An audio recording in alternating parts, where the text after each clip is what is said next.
left the roots, he let the beats build, bitch. And we never switch. Even if I'm rich, I'll be broke like I'm Mitch. Niggas talking down, but that's headed in the wrong direction. But I knock that shit out like the boxing section. Cause they can't touch what they can't see. All I gotta do is be the same me. All I gotta do is keep it cheap. Always be the same me. While I'm solid, boy, they can't change me. No.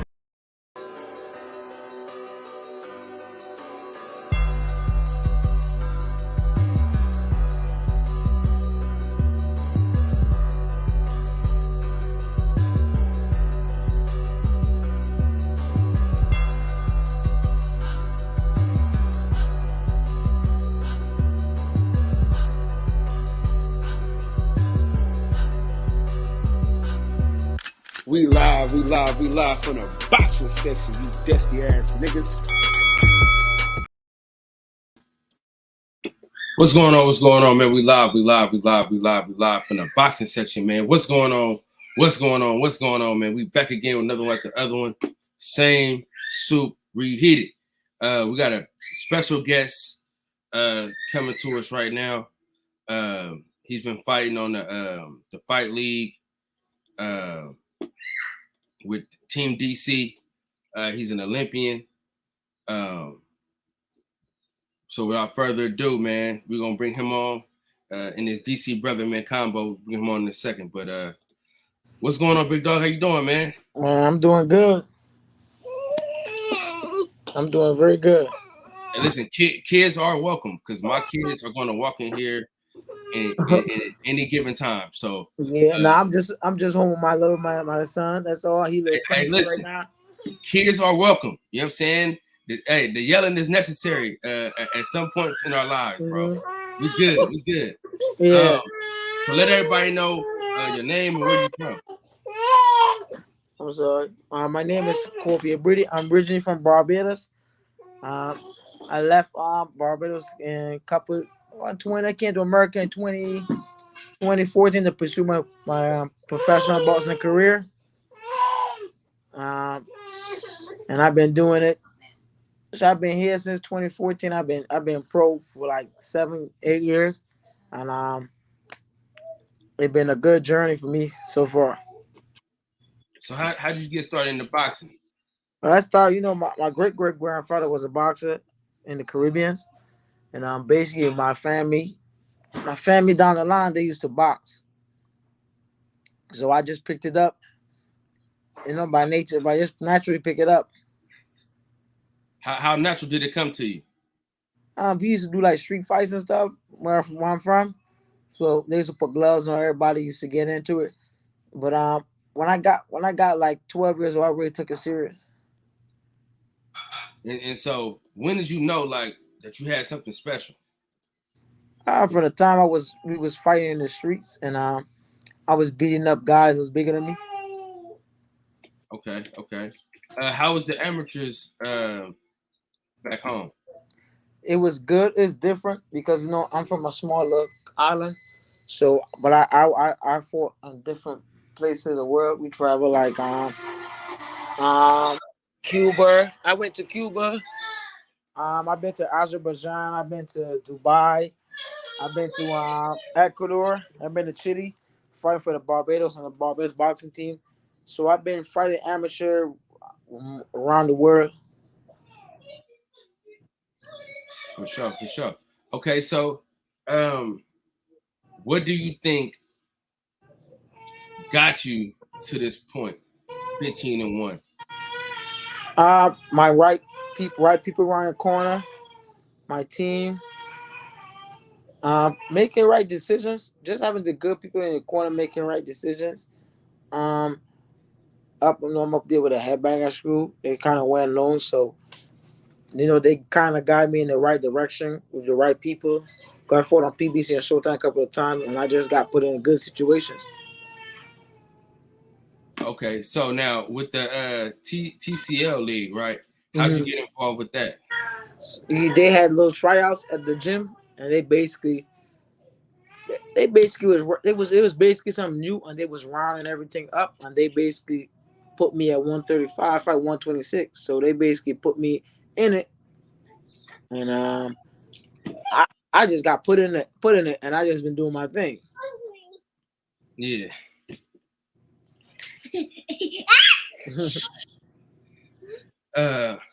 And so, baby, you gotta chill out. So you're not even fighting at your natural weight class in this league. Yeah, that's not my weight. It's not my natural weight class.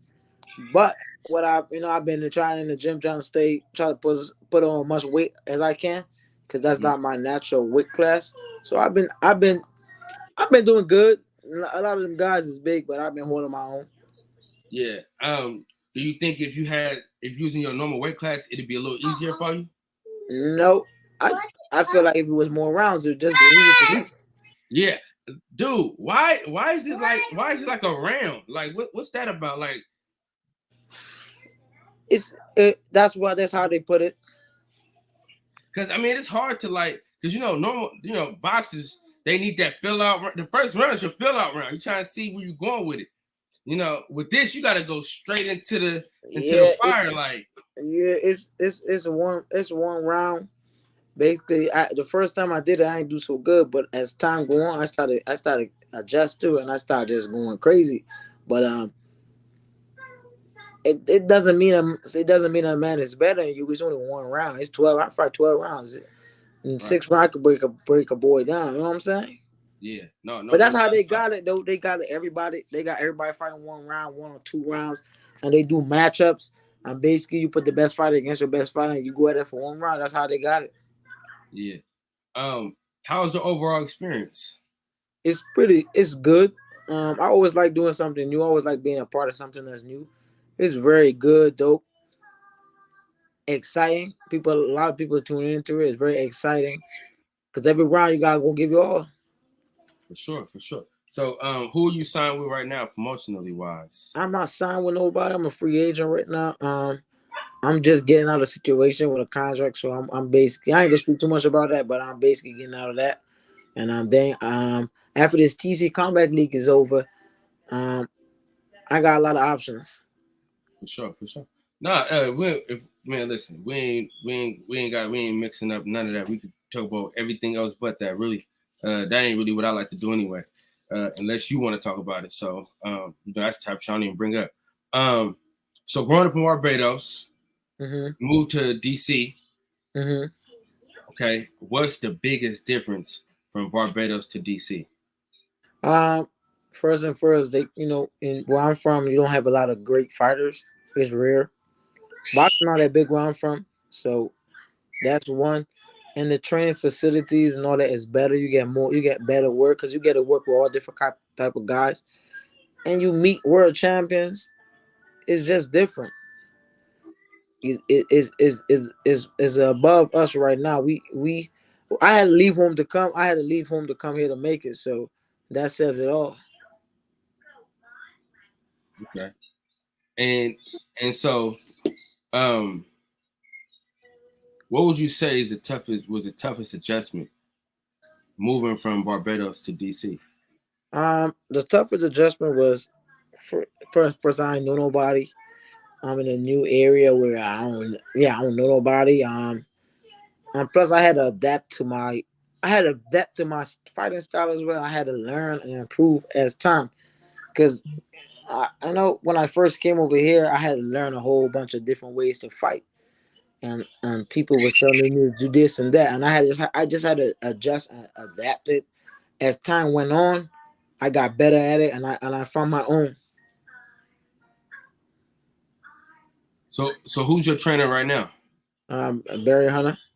Oh man, listen, that guy, he's one of my favorite trainers in the fucking world, bro. Like, bro, the shit that he's able to get out of people, bro, is just crazy, bro. Yeah, I know.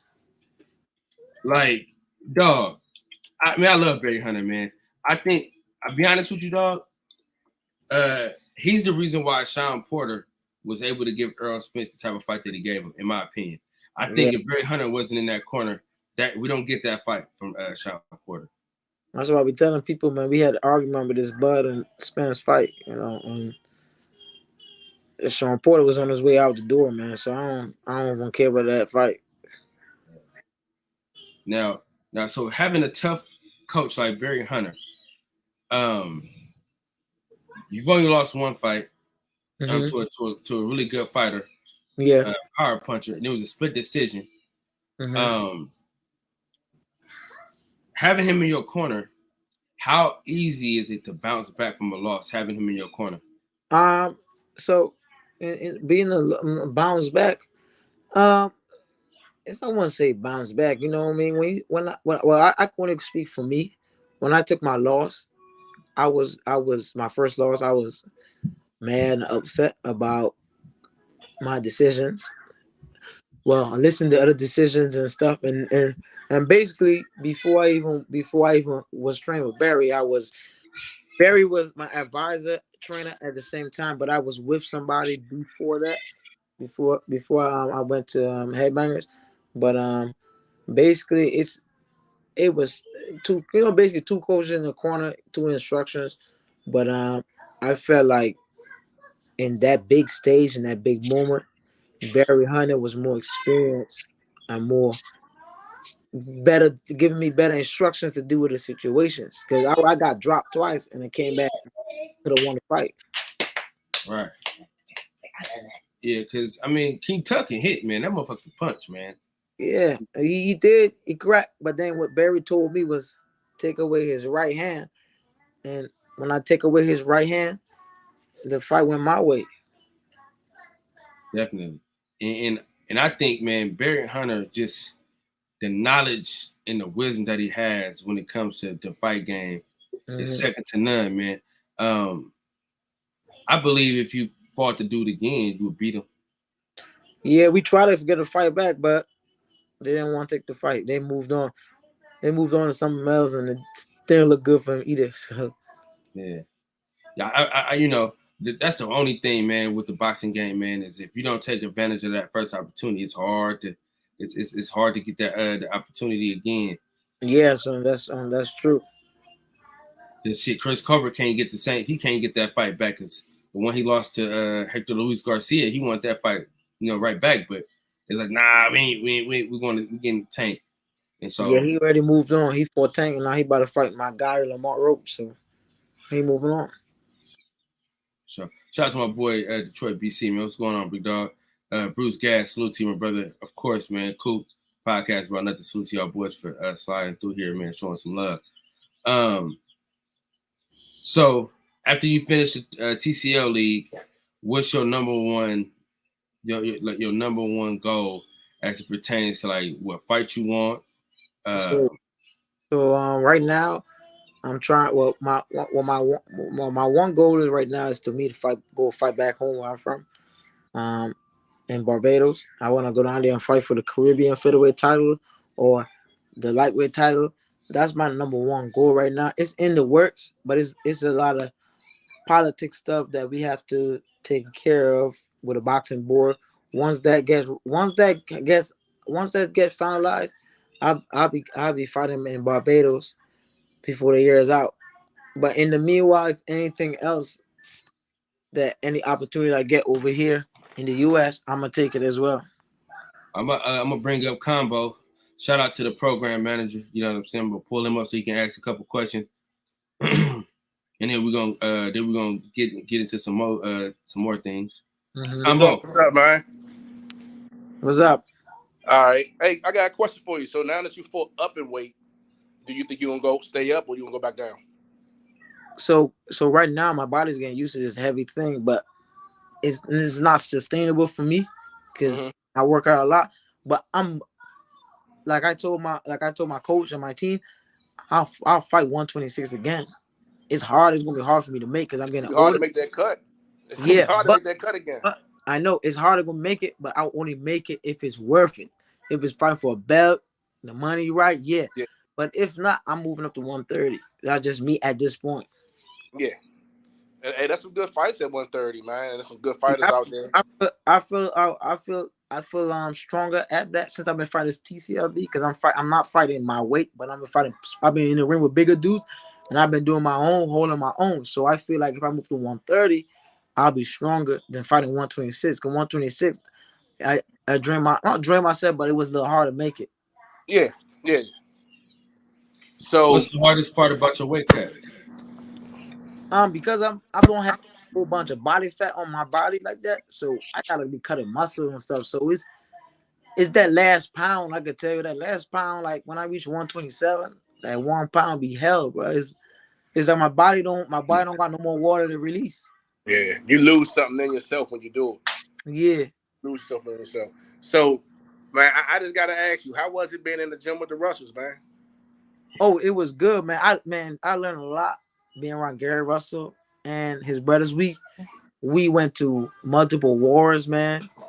From there, he even put me on. He put me on one of his fights. I fought on when he fought what's his name again? When he fought the Olympian. Yeah. What's his name again? He signed with. I don't know who he signed with, but it's the fight before last, wasn't it? And he just lost to Devin Haney. Yeah. Jojo Diaz? Yes. Yeah. Jojo lost to no, yeah. Jojo. Yeah, that's when I fought on that undercard when he fought Joe Diaz on another one. But shout out to Russells though, for sure. Yeah, that's a tough camp, man. Tough camp. Mm-hmm. So you ever thought about going over to Hillcrest, getting with Nesto? I've been over there. You been over there? Oh, I know you liked it, man, with the Panamanian and the Barbados. Nobody can understand nothing y'all was saying. Yeah, we good. I used to go up there when Jerry Hurd was up there. I was up there. Mm-hmm. I used to go up there a lot. But since I've been, you want to put in the ball or something? As I just be, I get all my work over there. I be sparring. I'm Isaac Dogbay. Okay. I was in camp with Isaac Dogbay. Yeah, so you got more. It's more work over there. It's more people in my weight. Yeah, it's more work over for you. Yeah. So you said you want to come out. You said you want to have a coming out fight at your hometown or your home country. Man, my dreams are come true. Man, I would love Rihanna to walk me. I was gonna ask you. She down there right now with ASAP Rocky, and they've been posting videos and them in the hood. I'm like, damn, you know what I'm saying? Hey, question.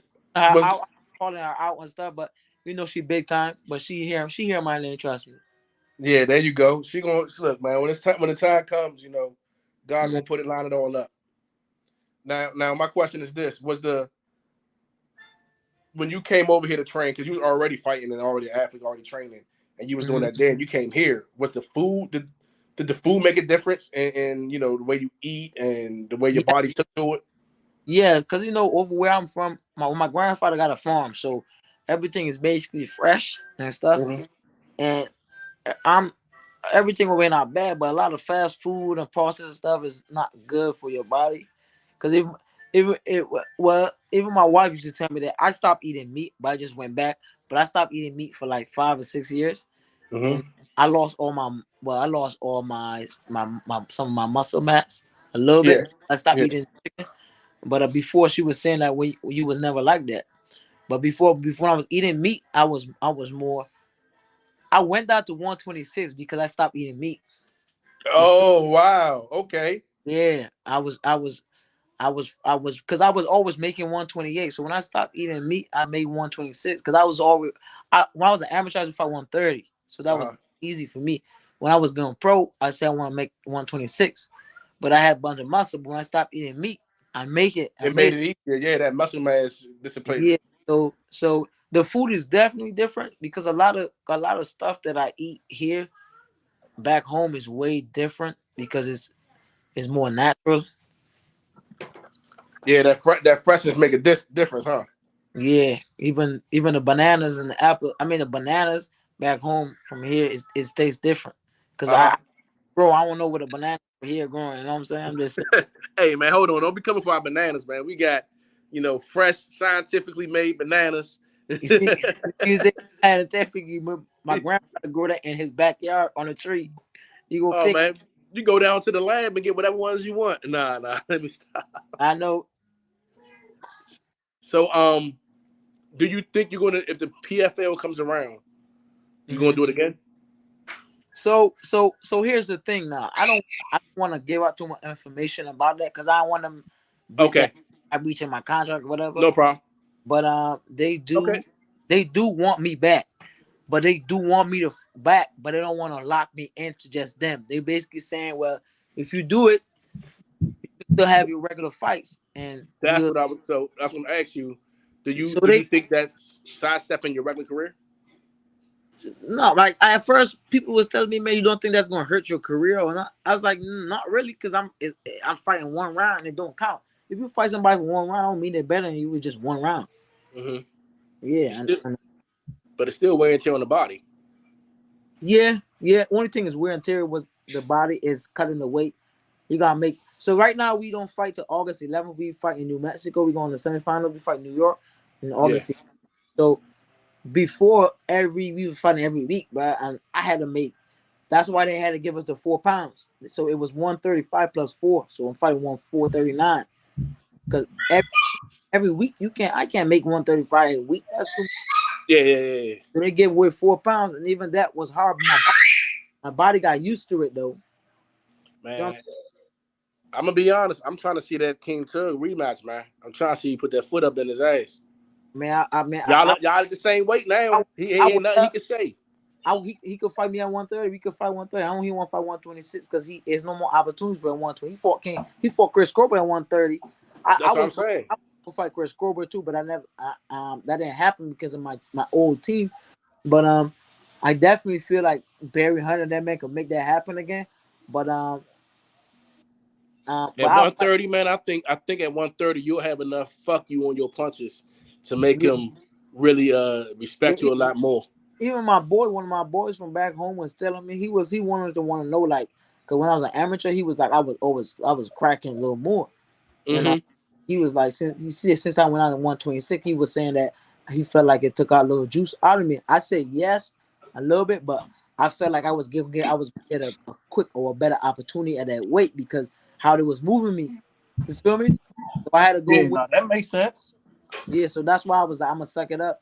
So I changed my diet and all that, but my right fighting this Combat League thing, I'm moving up to 130. I want 130. That's the max. I can't move to 135. I don't gain that much weight to rehydrate my body. My body, yeah, I can't go to 150 like these other guys. My walk around weight is 142. So you see what I'm saying? I'm 12 pounds away from 30. So yeah, you can't. That wouldn't be good for you. Then you can't. You're at where you want to be at. Yes, 130 is kind of like that's where you're going to ride the rest of your career out at.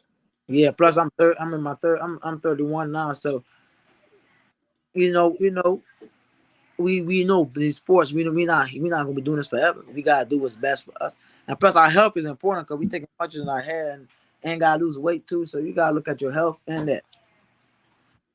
Now, do you think your hands can hold up at that power, at that weight with that power? Yes, I feel so because only reason I said so because all these guys in this Combat League, they bigger than me, and I be pressing them out. And I always spar at bigger guys than me in the gym. So I spar with the Russells and Lamont Peterson and Sean Porter. I got in the ring with all these guys, and I know I could. I know I could do it. So it's not a doubt. I'm talking about. So as you gain the weight, you gain your power, right? Yeah. You're gonna start hitting harder, and your hands. Do you think your hands can hold up to that type of punishment of that type of impact that you're sending out? Oh yeah. I believe so. Once you, well, I can't say wrap your hands good. You know what I mean? Just stuff happens, but I feel like I handled it. I feel the impact is going. It's gonna be good. I don't think about that for real, but I know what you're saying. Now, would you ever do bare knuckle? Hell no. I'm good. I might mess my hands up. When you punch them A-ons gloves, you be hurting your hands and people's head already. So, I won't mess around with that. Even when I had little fights at school, my joint was a little funny. You know what I'm saying? I'm good. Yeah. How much do they got to offer you for you to go over there? What's that? What kind of bag they got to offer you to go over there? The bare knuckle fight? Yeah. And they could give me what? They give me $100 come over there. Oh yeah, they got it. They're giving that out anyway. They got, hey man, they got a little league right there in Virginia, man. Yeah. You said they got a league in Virginia? Yeah, they got a little bare knuckle league in Virginia. No, we talking about the big time, man. We ain't talking about no small time. Yeah, but combat. Okay, combat league is I don't want to speak too much about it, but they take care of the fighters right now though. Let me just say that.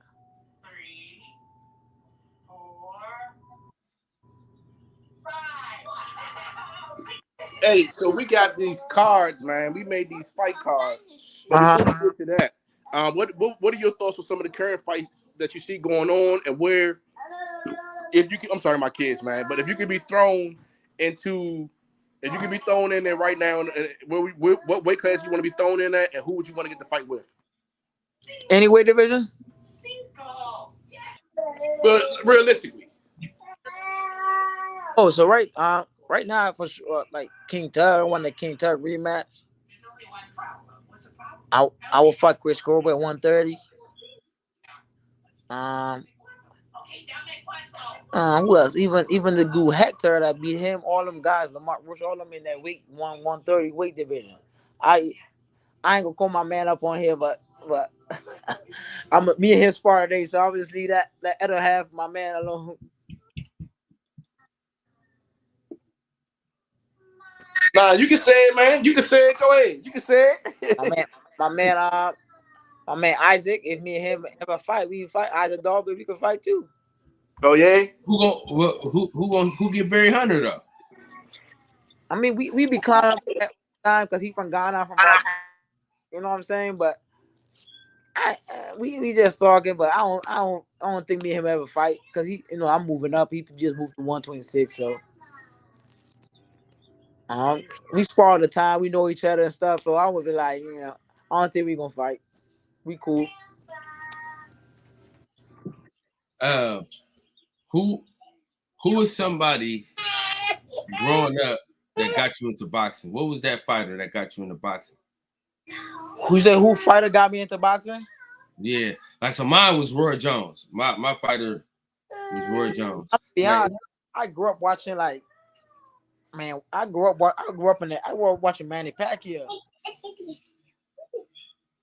and Miguel Cotto, but like when I was growing up, it was more so like a bunch of Puerto Rican fighters, like even it's between Floyd Mayweather, Cotto, and Manny Pacquiao. That's what we was watching back home. Man, so my dad was a Sugar Ray Leonard. Ray Leonard? He loved Sugar Ray Leonard, so that's why I started loving Sugar Ray Leonard. And then he loved Pernell Whitaker, so I love Pernell Whitaker. And then Roy Jones, man. Seeing Roy Jones as a kid, dog. Yeah, Roy Jones, man. Roy Jones was a beast, but I just mad that he fought at I'm mad he fought. He should have retired, man. Once he won that light heavy belt, man. He should try to stay at heavyweight as long as he could, though. Honestly, he shouldn't come back down. Yeah, I think him coming back down kind of messed him up. Because I think he could have did a little more heavyweight. Honestly, yeah. I think he could have been Chris Bird at heavyweight. Mm-hmm. Because his reflexes wasn't the same when he went back down. Mm-mm. Say hi. I son over there drinking his tea. Yeah. This little girl, man, she's relentless, man. She won't let me live. Go to the living room. I gave you my phone. This girl, she's relentless. Combo, you got anything before we start the fantasy fights? What y'all think? Who y'all got? I want to know who y'all got between Earl and Bud, Spence and Bud. Do you think you? Oh, his phone's breaking up. His phone breaking up. He in the Matrix. Yeah, his phone breaking up. He in the Matrix. I got it a draw. I got it a draw. Well, I'm going with Spence because I met him personally. Yeah. And I think he's the bigger, stronger man. Hey, Hey, Crawford a strong motherfucker though, man. You know, he wrestling all type of shit. So it's I gonna be a mean, good fight. cool and everything, but he moving up. Earl is a natural 47, so you gotta get. No. Stop it. So, girl, man. Hey, so would you fight Mark Messiah? Say that one more time. Would you fight Mark Messiah? Mark Masario. Yeah. Yeah, I mean, if they call my name and they want to make it happen, I'll fight them too. How do you think you would fare against him? I feel like in training camp we'll prepare. I could box and I fight. I like to get dirty too. Hey, question. Real fight. Okay. Because that you know, that might be a tough fight, man. He could crack. I know. Yeah, I actually did a fight hype interview and I called him out. I called King Tug out, and I called this guy that lost to the schoolboy cowboy that fighting Inaneo. Yeah. The Spanish boy that Simon Mayweather that fight him. Yeah. I was trying to fight him too because he was moving up to 126 because he didn't want to make 122 no more. His team and them said they didn't want to fight me. They was pressing him to fight me at 126. They said they don't want him to fight me, so we didn't get that fight. So they ducked it. he didn't fight since. He didn't want he thought about he want a tune-up fight. I said, well, I'm a tune-up. Yeah. So real quick, man, you was at. I'm looking at your face. You look so freaking familiar, dude. You was in there when Pat was in there. You said what? You was in Hillcrest with Pat when Pat was there too. Pat, which Pat? Pat Riviere. He do the MMA now. Yeah, I used to come around there. So what year? Give me a year. I had to be like 2018. That's when I was in there. Yeah. You probably. Okay, I know I've seen you before. I'm like, dang, you look familiar. When you got on, I'm like, you look so familiar. I've been in and out. Before I moved, I was always working with Headbangers, but I had a different management team, and a different management team, and they brought me here. Okay. Oh man, that's awesome. Yeah, so it's like a work visa type thing, or you said what? Is it like a work visa type thing? Yeah. I'm gonna tell you all a little bit what's going on, what happened. So I'm gonna just give y'all some heat. I want people to know people in this boxing game is not what everybody think it is. It's very weird. So I came over here. I was in Barbados, link between I was fighting all around the world. I met this guy named Floyd, and he's from from Bahamas. He lives in DC. He brought me, he basically come to America. I came to America in 2014. They took care of me like family. It was all love, and brothers and sisters, everything was love. And me and him was real good and tight. And we had a bond. So I looked up to him like a father. And then as time go on, I was 20 years old at that time, 21. We had our pro journey. So we was doing good. I was knocking people out, fighting, doing my thing. And then once I got to the point, when y'all see me fighting on PBC, on TV and stuff, once I got to the big leagues, fighting all these good fighters, because when the money come in, money with more money, more problems. Remember I said that. I was a younger then, no better. So I started asking questions about my contract, and they was moving a little funny, and I just never paid it no mind. So fast forward to 2020, when COVID happened, I fought King Tug. So when I fought King Tug, I had a buzz. Even though I lost, I was in a hot streak. Chris Cole wanted to fight me. A guy named Xavier. I had a whole bunch of dudes fight me. And these I was gonna get paid for these fights, and I was not like, when people say you lose a fight, you could come back. Man, people was trying. I was about to get fights, like back. They put me back in the mix, and my current management basically felt like the situation wasn't right, and basically like turned the fights down. And so after that, I had one local fight here in the DC. And then I'm just looking at my career, my management. I'm just looking at them. And I was like, bro, I'm not getting no fights. I ain't fighting a year. inactive. I'm like, yo, I need to go. So what I did was I asked him. I sit on him and his family. I said, man, I want to be out my contract. I feel like I want to go somewhere else. I feel like you can't get me to where I want to go. And once I said that, that was a problem. So basically, when I left, they basically said, if you go anywhere else and you fight, you got to pay me still. And I'm like, I'm trying to buy my contract because I felt like they was holding me back. I felt like I missed out on fight opportunities. I felt like I was getting old. I felt like I was no growth no more. I felt like it wasn't good. So I left the situation. I went to Headbangers full time.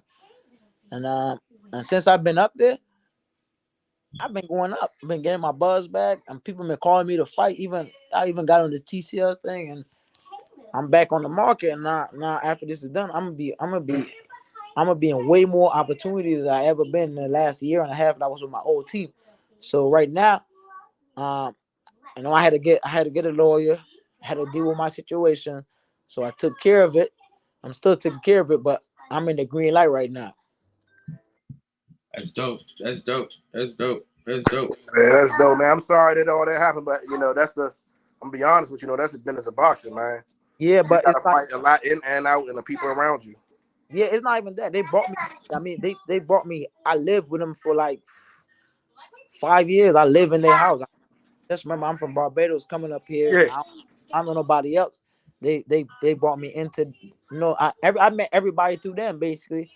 And then once I got knowledge, once I got smarter and started knowing what's going on, learning with my contract, bruh, I started educating myself, and everybody got mad with me because I know too much.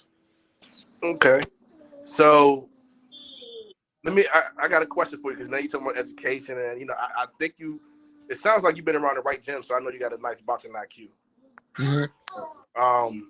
What do you think about the fight that happened this weekend with Jared Anderson and Charles Martin? Do you think it was a what are your thoughts on this performance?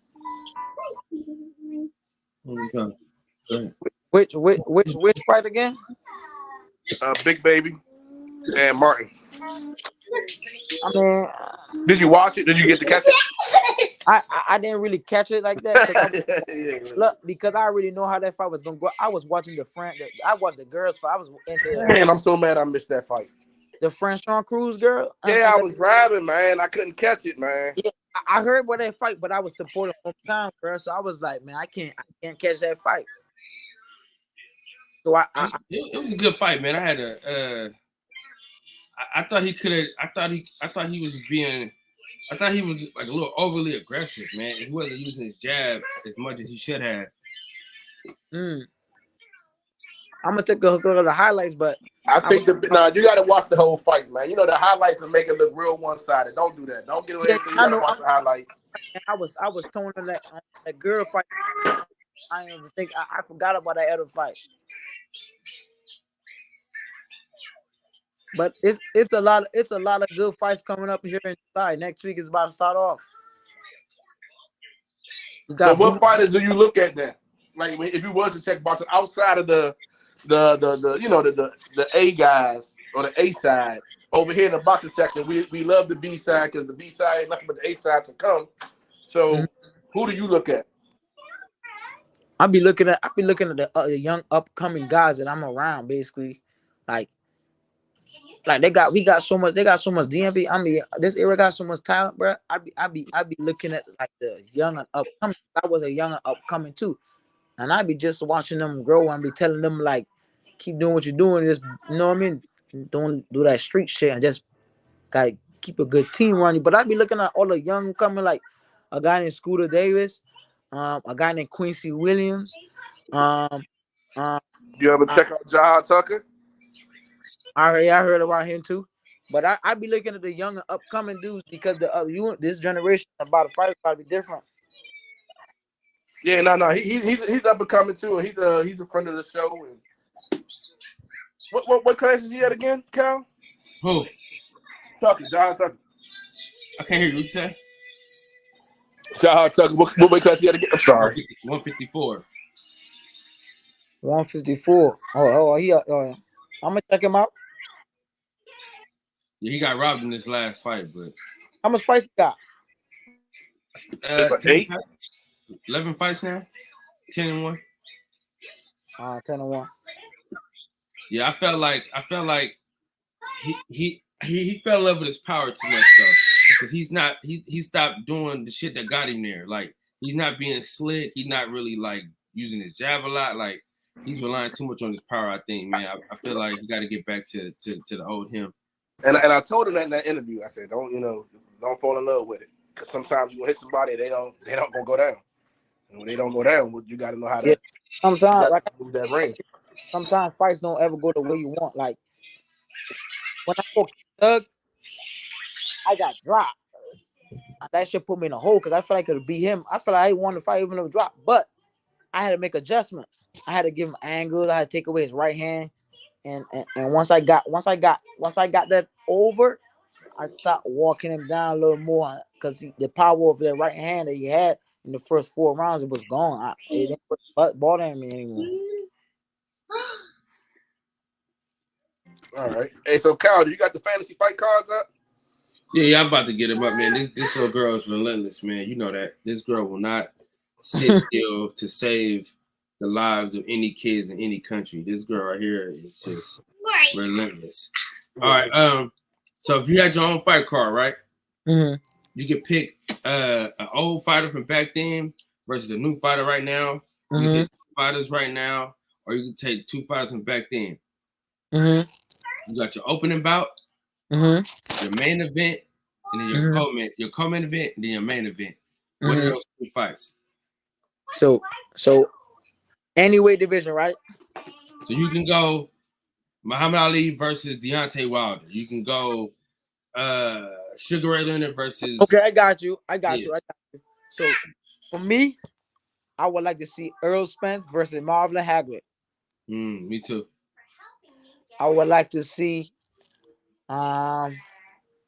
Tyson Fury versus Muhammad Ali. So what's your main event is? My main event is Hagler and Spence. Okay, and then your co-main event is Muhammad Ali and Tyson Fury. Okay. And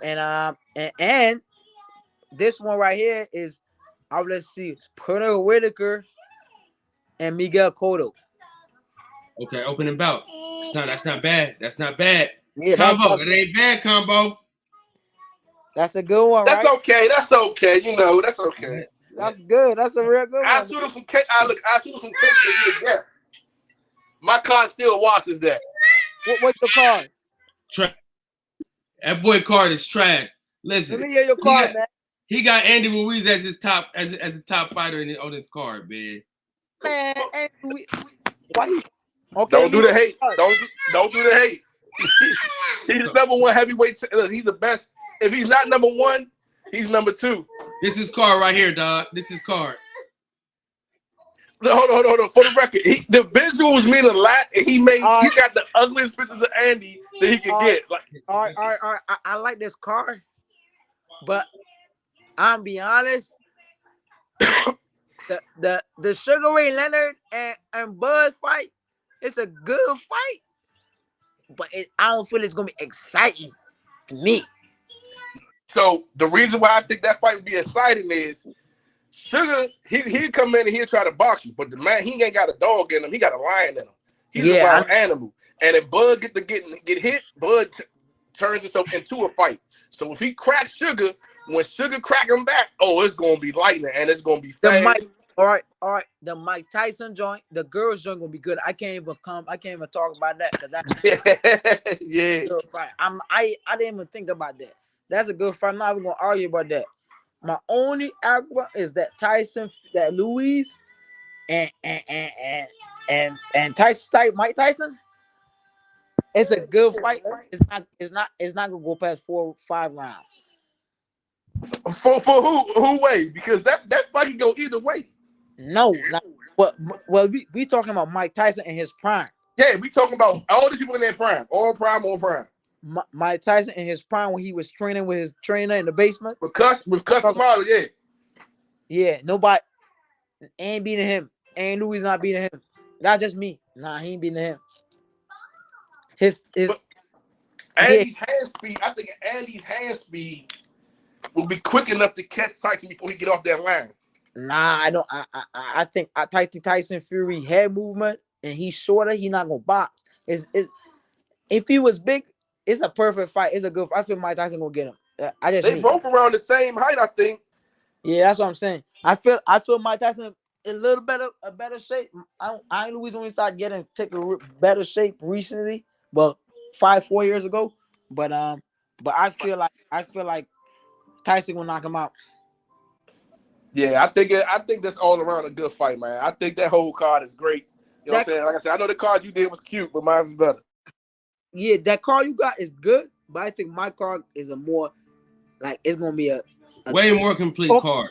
All right, we can spar about it. All right, we can spar about it. All right, well, we can my card. The weakest thing my card that probably Fury and Muhammad Ali because they both like box and move. That's the only reason. But that's a good fight. No, I like it. I'm just messing with you, man. I like it. I like your card. But then Hagler and Errol Spence, that's a dog fight. Style. Yeah. And I think someone had that exact card though that you didn't claim. I think someone else had that exact card. So we was doing it as a segment of the show where people were putting out their cards, and then we'll let the guests or the people in the comment section vote on who has the best card, and we had like a bracket. I like that. That's different. And a Cotto and Sweet.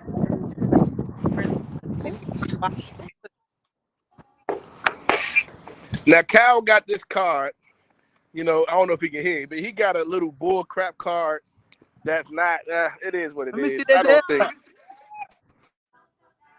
Man, I'm gonna be honest, bro. That's good, but when I look at fights, I be looking for excitement. Like, is it gonna really be excitement? The Floyd what fight's not exciting on this card though? Man, Floyd Mayweather and the Floyd Mayweather. We talking about young Floyd. We talking about Floyd. It don't matter. Whatever Floyd you want. It don't matter. All right. I feel like younger Floyd would have took a chance, but if we're talking about old money made Floyd, he ain't taking no chance. He gonna box him, talk shit, and Sugar gonna bring the fight. Sugar gonna bring that fight. That's Hagler, right? Who that is? That's Andre Ward versus Andre Ward and Cotto. Andre Ward beating Canelo. And then Jamel Charlo versus Winky Wright. Such a good fight, bro. This card nice though. I ain't gonna lie. It's a nice card. The only weakest thing you might got in his card is that Floyd Mayweather and Sugar Ray Leonard is only because which Floyd I'm gonna get. That's the only reason. Yeah, but that's a nice card though. I like that card. Off top. All right, so now listen. Train one, manage one, box one. Mm-hmm. All right? Yeah. Muhammad Ali, Floyd Mayweather, Roy Jones. I'll manage Floyd Mayweather. Uh-huh. Who was the last one was again? So you got Ali and then Roy Jones. Roy Jones. Go, horse. Great job. I'll train Muhammad Ali. I'll fight Roy Jones. Okay. I only fight Roy Jones because Roy Jones gonna box and look sweet, and I'm gonna just try to fight him the whole time. Yeah. So for those out there, let them know where they can find you. Mm-hmm. What's next for you, and things like that. Y'all can find me. Y'all can Google my name, Corey Breedy. You can see all my history. You know, you can find me on Google. You can find my Instagram at Corvia Soldier Breedy, and Facebook, Twitter, and Instagram. And I fight. My next fight is August. We go to New Mexico August 11th. We leave. I don't know exactly when I fight, but we fight in August for the semifinals and the finals. We going to the finals, and y'all can catch that on TCL. Go on my Instagram, my bio. Click that link. You can watch that joint for free. And see DC Destroyers go to war, and just follow my Instagram to see any updates of when I got to fight. Even without TLC, I might be fighting. Like I said, I might be fighting back home in Barbados. If y'all want to watch that live, if they're gonna be streaming it live once that happen. But Do you yeah, need a passport to go to Barbados? yeah. All right. It's like a 5-hour flight. Mine is en route. I got mine en route. I would love to do that. Yeah, Barbados is one of the big tourist destination right now. Better food. Jamaica All I or know Barbados? is you better not lose to nobody from New York. Don't be claiming DC if you're gonna lose from New York. Oh no, I don't. I don't do that. You know what I mean? You gotta beat everybody from New York. Yeah, we got to the whole team.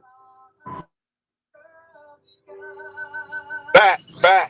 Yeah, the whole team. We gotta just everybody. You know, we just had our little interview and then we just gotta lock in. We gotta make it happen. Most definitely. Better food before you go. Better food. Jamaica or Barbados? Barbados. I can't say Jamaica. I ain't from there. Barbados, man. Y'all want to get some cuckoo and flying fish and all that? Go to Barbados, man. I don't want no fish that fly. I like my fish in the water, man. You tripping? Nah, the joint is in the water. The joint just come up a little air and chill. Y'all watch Life of Pi? I'm gonna stick to my science bananas. All right, that's cool. That's cool. You can keep them. They about to have frost. They say they're doing laboratory meat coming out the market now. Yeah, we gonna get it in, man. We gonna meet up and get some of that lab meat, man. Yeah, I'm gonna see that done. Listen, what you think that vegan food is? I mean, I'm not saying that all that shit. All that shit. I don't have the control of seeing. I'm not saying that joint good anyways. I ain't making it. It's coming from wherever it's coming from. You say whatever your wife put on the plate, that's what you like. Exactly. So I know we about to get out of here, man, because you've been here for a while, man. I really appreciate you finally getting up with us and us being able to work this out. I do have a couple of questions, and if it's too personal, just let me know. Nah, you good. I ain't doing nothing. Just chilling. Okay. So the first question is, one of the questions was, at your age, how does your wife feel about you boxing?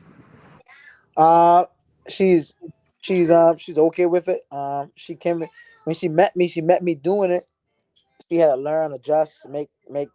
We had to make hard decisions. I had to leave home sometime for camp, and she been supporting me and down with me.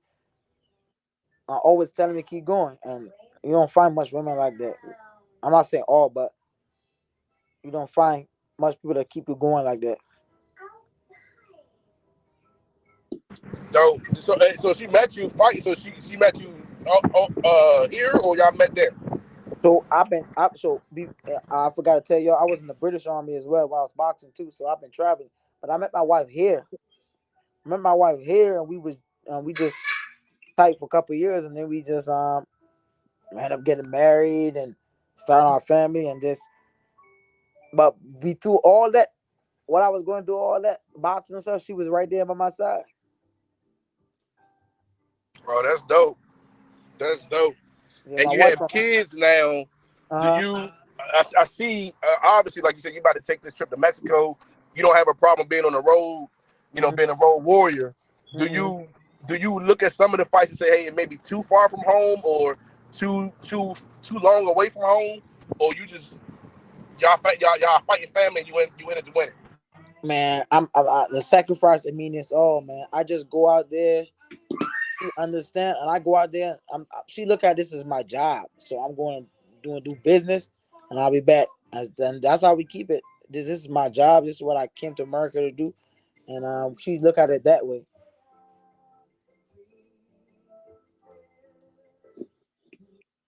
So man, bro, it was dope having you on. Most definitely, man. Yeah, We gotta do this. We gotta do this again too, man. For real. sure, man. I'm probably gonna be in DC sometime Where in August. you from? Where you at? I'm from the Bay. I'm from California, from Oakland. Oh, you are. Oh, okay. Yeah, I'm gonna be in DC pretty soon. I love DC.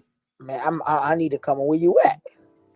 Oh man, most definitely, bro. It's all good, man. I've been out there. I took my wife some out there. gyms, get some work. My brother-in-law live out there. Me and my wife went out there. Yeah, a couple. I want to say 2 years ago, 2021, 2020. We went over there. As a matter of fact, after the Kentucky fight, I went to California, bro. I ain't gonna lie. Yeah, man. Listen, you can get you some work out here, man. Yeah, I've been out there. Landon knows. Yeah, but yeah, we get you while you're out here, get you some work, vacate, do a little vacation thing. Mm-hmm. How much kids you got? I got 4 of these things, man. All boys and girls. Man, you getting all the work you need here, man. You ain't going nowhere else. You said what? I got 3 girls, 1 boy. Man, I'm having 2 boys, man. I got 1 boy ready, and I wanted a girl. I'm getting another boy. Hey, that mean you was a good guy. Well, I guess so. That is the truth. They say certain type of men get daughters, man. I wanted a son and a daughter, but I got 2 sons, so I'm happy with it.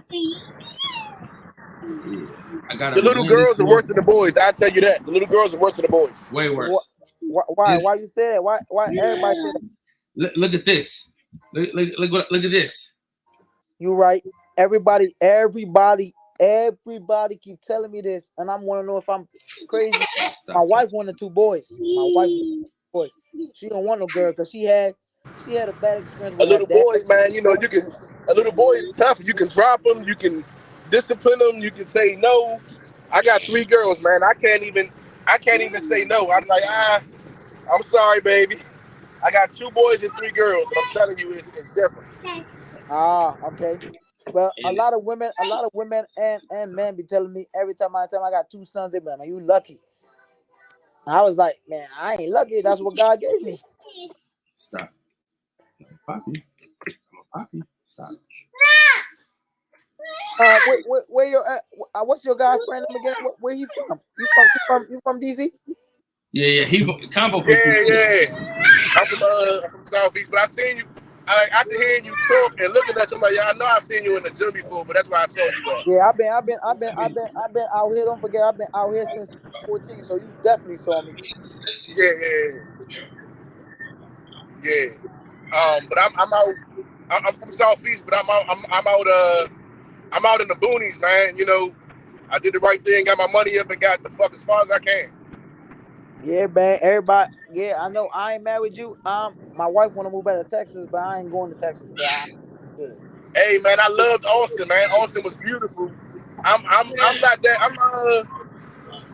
I'm in what's that? Like Colesville.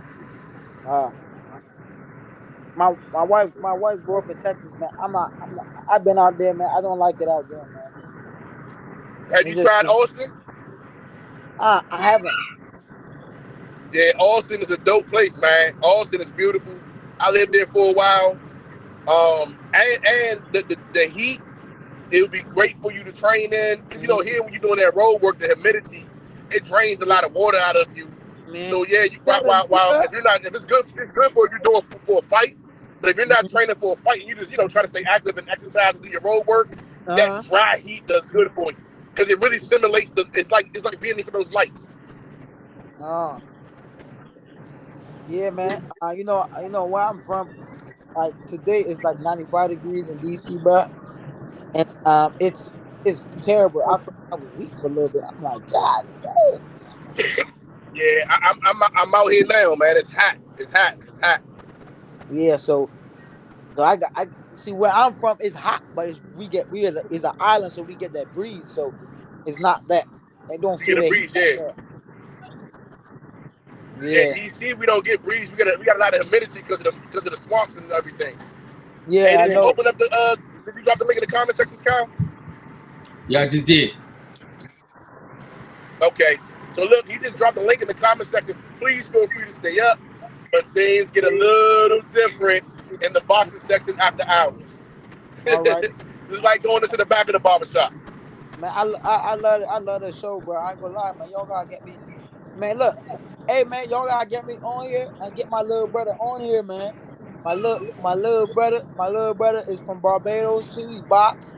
He just won a bronze medal at the CSC Games. He's the next upcoming world champ. Y'all gotta tap into my little brother. Listen, man, we need everybody.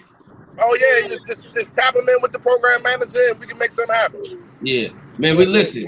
We need everybody, man. Now we got that at an hour. We did an hour in. So now I'm gonna talk my shit because I'm gonna edit it up to the hour mark.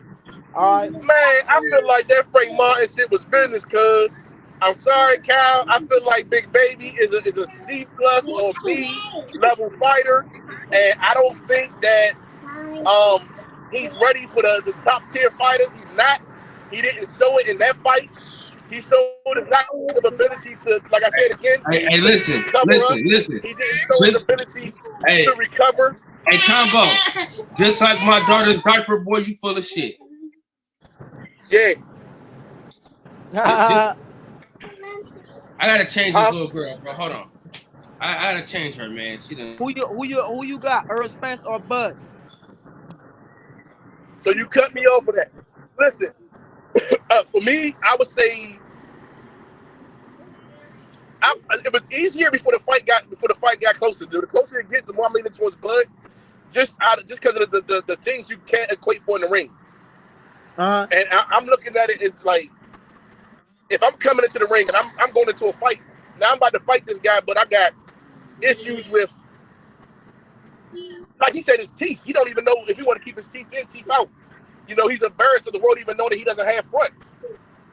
And this is Earl. And while Bud, oh shit, hold on, I'm about to make some action. Hold on, I got you. Hold on, all right, no problem.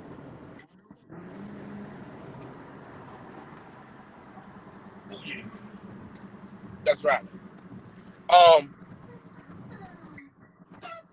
But Bud, I think Bud. So I seen the little small things like Bud's trying to activate himself, right? But Bud was sparring before the fight. Before Earl was. If you look at the first press conference, you can see the scars on Bud's arms. That means he's fighting and he's training to be in the pocket. You get those type of scars for fighting in the pocket, not fighting outside the pocket. So he's training for an in the pocket fight. Yeah. Go ahead. What you about to say? I said it's gonna be a good fight. You know what I mean? I know Earl got his issues, whatever, but he gonna have to fight him in the pocket. Like I told everybody, he gonna have to fight. He gotta fight him, bro. It's not no boxing.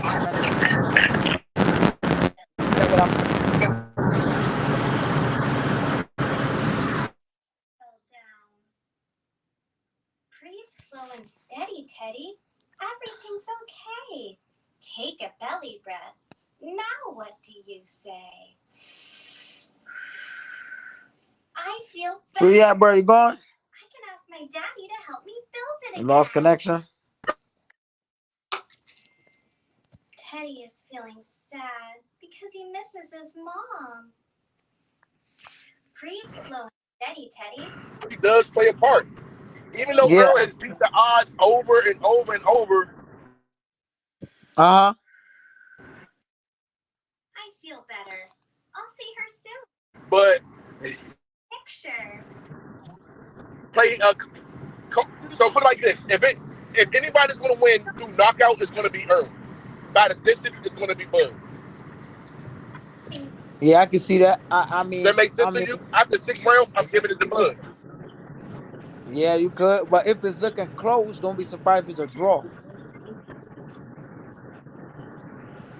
You know but the thing is, it's a 2-fight deal, so we all know the business of boxing. So it's going to be a second fight, so they might draw it and then promote better for the second fight. Because honestly, they haven't promoted shit for this fight. This promotion has been trash. Yeah, you're right. But you know, the second fight, if he do fight in the second fight, you gotta fight him in Texas. Dude, Keystone could have did a better promotion than this. I know. They promoting it like they're having a fight at the Ice House. They feel like they feel like the fight gonna sell. They feel like the fight gonna sell, but I don't know, man. I don't This think fight, so. it's not getting me that buzz like Manny Pacquiao and Floyd. You're not getting me that. You know what I'm Yeah, saying? you're not getting that same. Yeah. Oh man, this is the fight. Yeah, Like, only like thing, I'm putting fillers out because I was gonna have a fight party. I was gonna have a, the only thing we getting out of this is we arguing about Bud or Spence. Bud or Spence. That's the only thing we getting out of this. But we not getting no. yeah. We're not getting nothing else. See the thing about this is what I like about this fight. You still gonna get the two top fighting the two top, right? And when they get in this ring, I don't want to hear no one. I don't want to hear no more about Boots talking. People saying Boots is the next one. Boots is the boogeyman. Because when you see these two lions lock horns, you're gonna see what two A-level fighters look like. You gonna be like, oh shit, all right. You know how it is. You in the gym, you doing your thing, and you watching the guy there. You're like, oh, okay, hold on, I gotta kick it up. Yeah, oh, I see this. Yeah. I see. It's Exactly. another level. Okay, you get to that next level. That's what's gonna happen. Yep. It's gonna be this.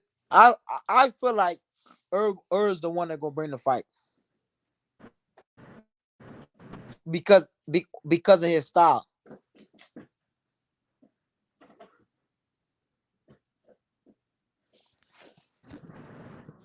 You hear me? Bring it. Huh? With style, there's no choice but for that to happen. Now, this is the thing. Bud doesn't take, what do they say? I don't take well to threats. Bud doesn't take well to pressure. Some fighters, pressure breaks them, and then some fighters, it turns them the fuck up. And I think Bud is the type of fighter, it's going to turn him the fuck up. I know he's the type of fighter, it turns him up. Yeah, but Earl don't just walk you down. Earl walk you down like with a jab, and he moves smart. He fight smart. Yeah. He fights. He's smart. He's strategic, and he's continuous. He beats you down with the same thing over and over and over and over until, listen, you got your game plan, that's cool. I'm going to do this until it works. And I'm going to do this until it breaks. One way or another, I'm going to do this, and I'm going to get the outcome I want. A lot of people take Earl's amateur pedigree for slight. Like, when they think about it, oh, Bud's the better boxer. Don't forget, this man is Earl amateur pedigree isn't to turn your nose up against, you know? Yeah, that's why. Look, the only reason why he lost in the Olympics is because that style. That style wasn't for the amateurs. He couldn't beat them European fighters. He couldn't beat them. Oh yeah. You learn that young as an amateur. You know, you learn my style ain't gonna translate over well in the amateurs, because you see it. You see it when the ref keep giving this other person the nod. Little things you do, it's like, all right. But in the pros, when you go for pro, it's different. You ain't really worried. It ain't no standing eight. It ain't no it's different. And if you're a boxer puncher or a counter puncher, especially if you're a counter puncher, you look better as a pro than you do as an amateur.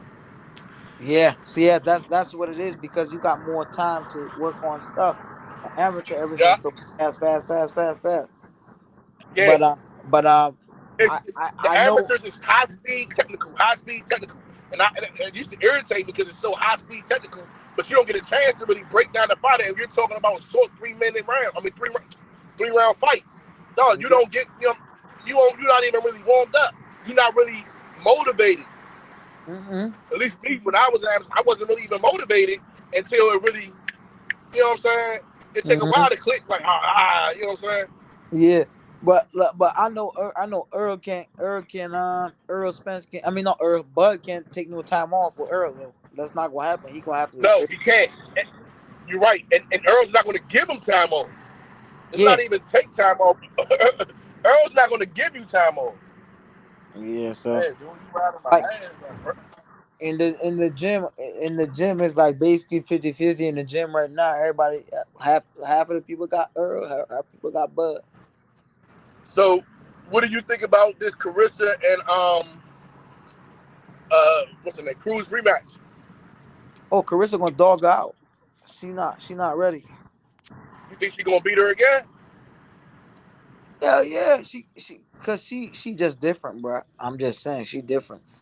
I see what François was doing it, but François tried, but she just better. But she different, bro. She's a different girl, different era. She got a little man in her. I ain't gonna lie. Mm-hmm. She got a Nah, better she is. jab, and she jab. I don't know if people watch. She jab when Yeah, she jab coming forward. She don't yeah, jab. she does. And no women jabs like that. I haven't seen a woman fighter fight with that jab like that. Like she really knows how to fight behind it. Yeah, she jab. She got good combination, and she sharp. She not looking like sloppy and stuff. She throw all sharp punches, and Yeah, yeah, she might not be a big power puncher, but she got a little something because nobody ain't walking her down like that. Now the girl's not walking her down. yeah, yeah. And Yeah, no, plus, that is true. That she may not be knocking them out, but she is. They do take caution to her, and it's not the good thing about it is with her, it's not a solo like she's catching you punches and punches.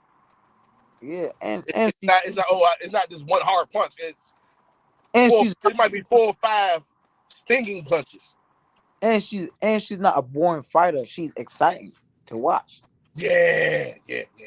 Like Yeah, like she is. like nobody no other no other. She's probably the biggest.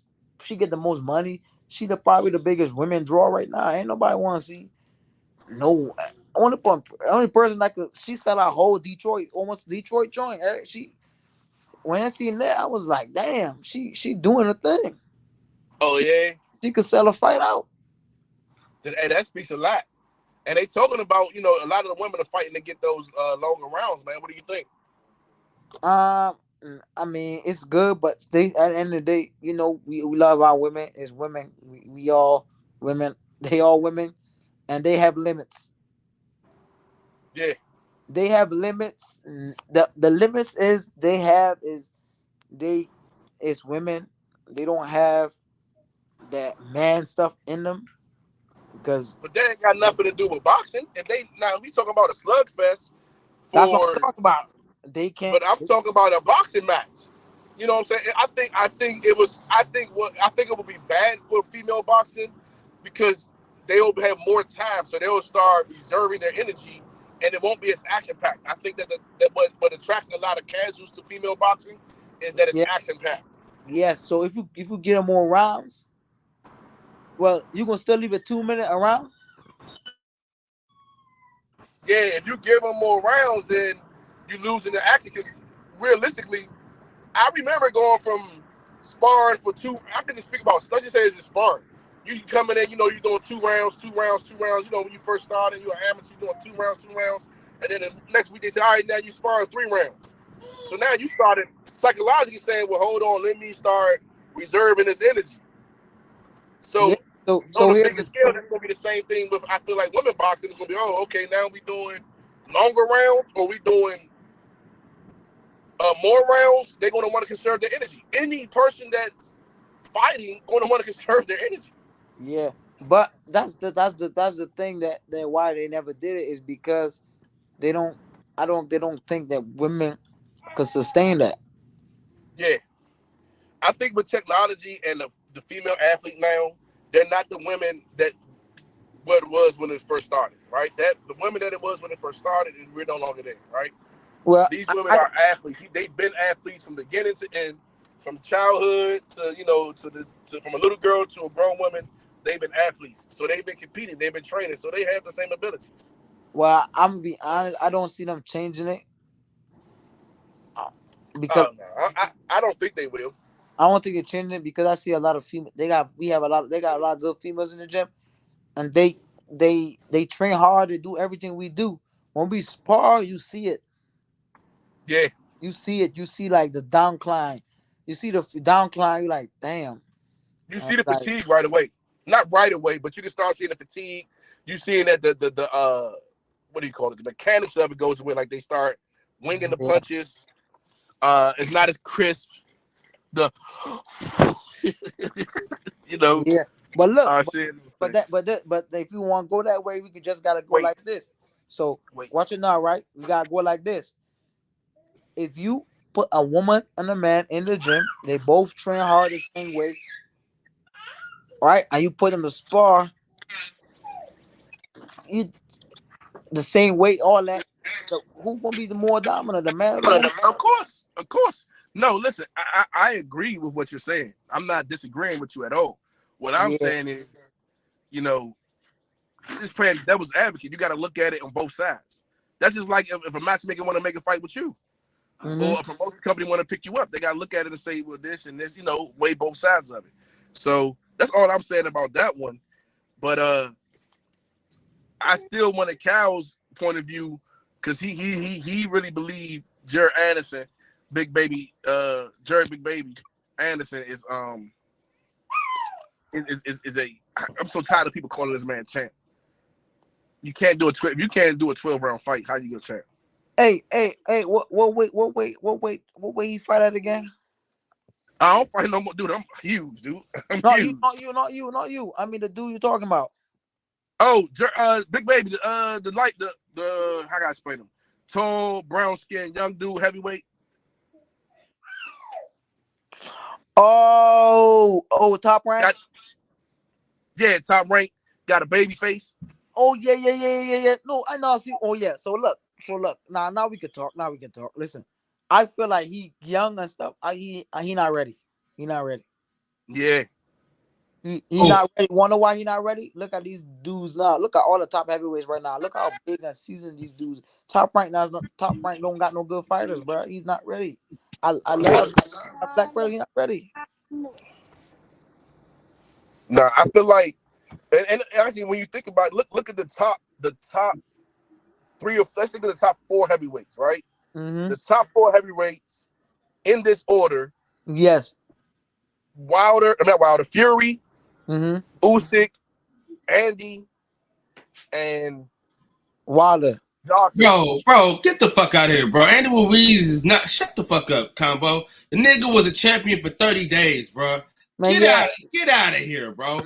He can actually box. Wilder can't box. Hey, Wilder can't box, but he got more title defenses. How about that? Hey, look, Wilder been knocking bums out. He ain't had a box. That's what I'm saying. That's what he's doing. Knocking bums out. The only person that could beat Wilder, like I tell people, is Fury. Fury's the only one.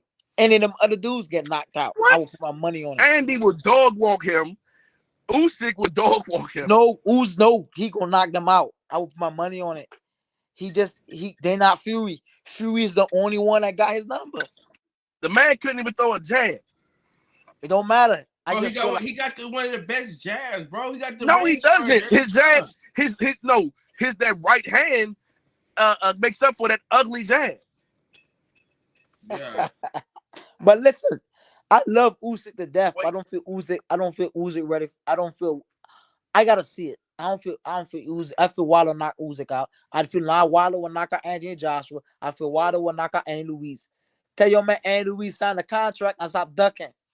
Whoa, why I bring you up here, man? Hey, get this man out of here, man. He's tripping, Cal.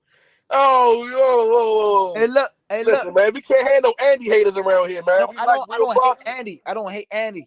I just feel like I want him to sign that contract with Wilder. So all that talking we doing about he better, tell him let's fight. Let's make the fight happen. You see everybody fighting. Canelo fighting Jermell Charlo. Come on, okay. What's your thoughts on that? Right person though. He's fighting the baby Charlo. He's supposed to be fighting David Benavidez, man. No, he's fighting the baby Charlo. Yeah, I don't know. You see, at first we was in a group chat. At first we all was saying we thought it was the big brother, but it's the little one. I know. He was like, shit. So then the little one is good, but when he said, I thought they was fighting at 154. But when I find out them niggas fighting 168, I had to say, man, I don't know, bro. I was like, Canelo, man, at 168, I don't know about that. Yeah. And no, not even that. Charlo at 168, that's a lot of toxin and everything to have in your body. You're used to fighting at a smaller weight class, leaning out, so you kind of know what your body's performing at that level. Even if you're walking around, whatever, but it doesn't fit. Walking around and getting in that, if you're walking around right now at 150 and then you hop in the ring right now today at 145. So you lose 5 pounds, you walk around, or lose 10 pounds, you get there at 140. You're gonna feel a difference. Yes, you're so correct. But here's the thing, though. I don't know. I don't know if he's gonna be cracking at that weight. Canelo hit pretty hard at that weight. Yeah, I know. That's what I'm saying for Charlo.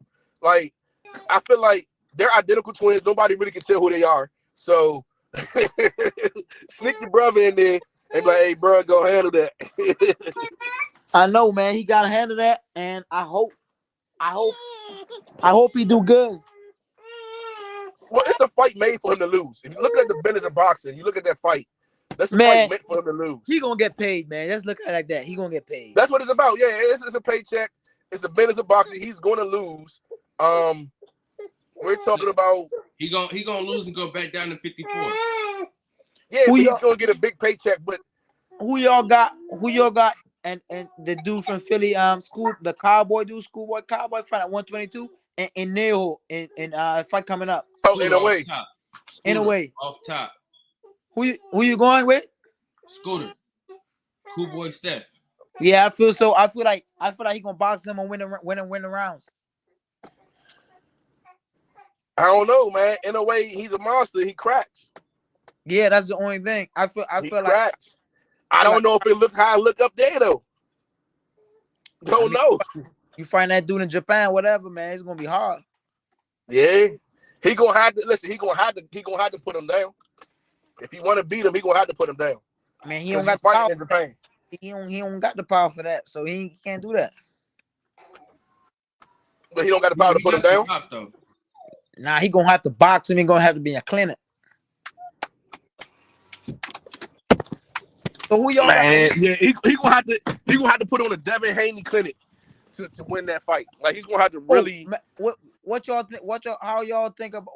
Since we here, what y'all think about that Devin Haney and Lomo fight? What y'all thoughts on it?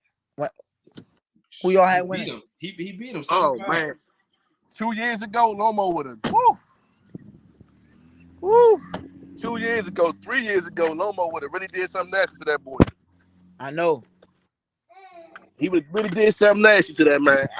But I'm gonna be honest with you. If he would have fought, him last year instead of fighting Kambosos, it'd have been worse on Lomachenko.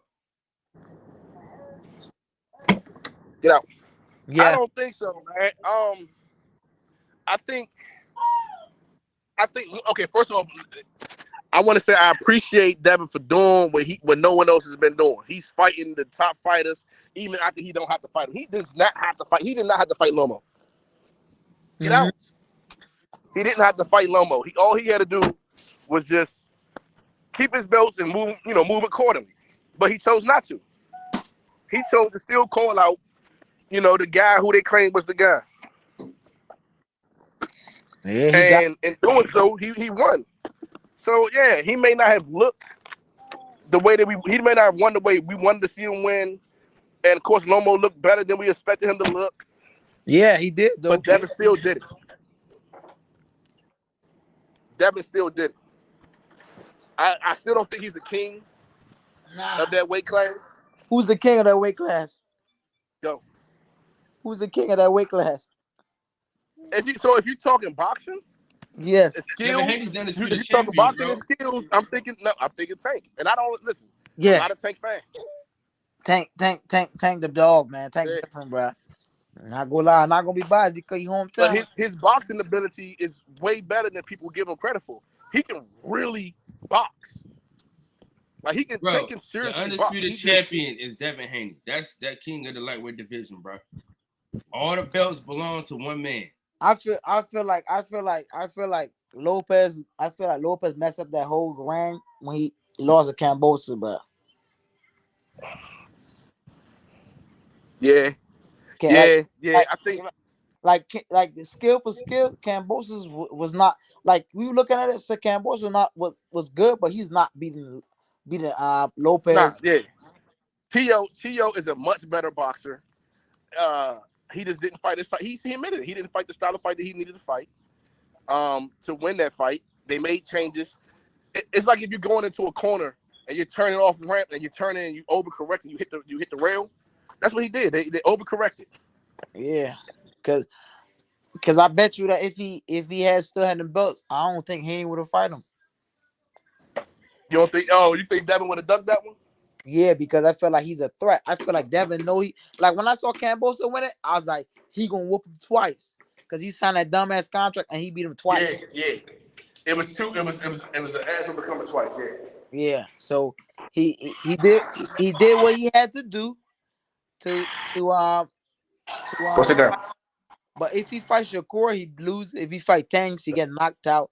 If him and Lope, that's it. Tank, I want to see him. I want to see Shakur and what Tank gonna do. That's the number Shakur one. Is a dog. Shakur's a dog. Shakur's the one that can really upset all that. Yeah. I sparred Shakur what 3 years ago. I'm sorry to hear that, man. Huh? I said I'm sorry to hear that. What you mean? Yeah. Yes. No, Yes. I'm pretty sure you was. It was good work. It was good work though. It was good work. Yeah, but that boy, Man, I feel like Shakur is a different type of fighter, man. Nah, Shakur defense. Oh, they said 3-4 years ago. That's before. Nah, that's before he had his Nah, he way better now. He got way better since then. He upgraded it way better. Like that's what I was about to say. That's before he had that grown master. Yeah. He just I want to see Devin Haney at 140. I want to see Devin Haney at 140 for the same. Listen, hold on. Listen, I want to see Devin Haney at 140 for the same reason why you want to go to 130 for the power. That's what I want. That's what I want to see. Yeah, I want to see Devin Haney fight Lopez at 140. If he buzzed about retirement. Devin Haney at 140 is bad because what's going to happen, they're going to unleash a monster on him. And you know who that monster name is, right? Who's that? Gary Russell. At 140? Yeah. Nah, boy. Not Junior. Oh. Antoine. Oh yeah, yeah. I know. I spar him too. Yeah. He got to get a fight somewhere though. That's a different type of. But I don't know when since I ain't seen them dudes fighting though. Yeah, nah, he's supposed to fight. I think we're not even gonna speak. I don't know what happened with that fight. I know what happened, but I what was it? Victor Postol. Yeah, no, he's supposed to fight Victor Postol, but he said that was a step back. But I'm just saying, for every weight class, there's a Gary Russell that can rule it. I'm just saying. They hate it, but I'm just telling them the truth. Devin Haney ducked Gary. Bud ducked Gary. What's his name? Tank been ducking Gary. It's Kyle. I'm just telling you, man. It is what it is. That's the real boogeyman. Man, Gary like let that. It happen because what happened now? They got to run into his brother. And what happens when you run into alliance then? Because I think you're lying. Okay. I think you are a lie. And what you continue to say continues to reinforce my belief that you are lying. Y'all is funny. Yeah. So what are your thoughts on Boots? What are your thoughts on Boots? I think Boots is good and he got all the skills and potential, but I ain't seen that fight yet. I need that fight. I haven't seen, for what I've seen for the last fight, I think he's a victim of getting too much publicity before the time is there. Like they have a problem with, they have some fighters who they just hold and progress too slow, and then they have some fighters who they just progress way too fast. And those are fighters that we're looking at now. No problem. Like Jerry Anderson and Boots and Floyd Sheffield. Like those fighters are fighters that's just been moved too fast. Keyshawn. I think Keyshawn needs to slow down. Enjoy the scenery. Enjoy the ride there. You're going to get there. Enjoy the ride there. Yeah, they moved way fast. They kept pumping him. He got done. Yeah. He got knocked out by a boy that they didn't do their research off. That dude, they slept on that dude. Who that dude was? They know. They didn't know. They just kept overlooking. Nah, dude was an Olympian for a reason, bro. Yeah, well, a lot of these fighters, man, the masses may not know who they are, but fighters, you know who they are. You know, because it's a small circle. Mm-hmm. The top echelon, the top tier, the small circle. Even like you said, the sparring partners. It's a small circle of people that fights a certain style, fight a certain way. What y'all think about Frank Martin? I let Cal do that one. I love Frank Martin. I think Frank Martin's a good fighter. I think he's gonna. I think once Devin Haney goes up, I think it's going the 35-pound division gets crazier. I don't see the 35-pound division lightening up at all. I don't. Like I tell people all the time, like they moving him for it now because he started boxing out late, but he's about to be 30, so they pushing him in that direction right now. They pushing him that way, so and he fought and he has fought a lot of good dudes and he's proven himself. Yeah, I want to see him and Keyshawn Davis fight though. I don't feel that's a good fight for him right now. Explain. No. Keyshawn fought, but I just feel like after he fought that last dude that he beat, I feel like he solidified himself in that weight division above Keyshawn. Oh, you feel like Frank Martin has separated himself from Keyshawn? Yeah, I feel like he separated himself from the last fight. Yeah, I can see that. I can respect that. Yeah, I think Keyshawn, he's just the dude he fought. That dude was like that. Like people be saying, you wonder why that dude was like that. That dude, I watched that dude fought a tough dude, got dropped and came back and smoked him. So when he beat him, I was like, he separated himself. So so if you break my ranking down for that 35 joint, I got Tank at number 1 at 35. I got Shakur number 2.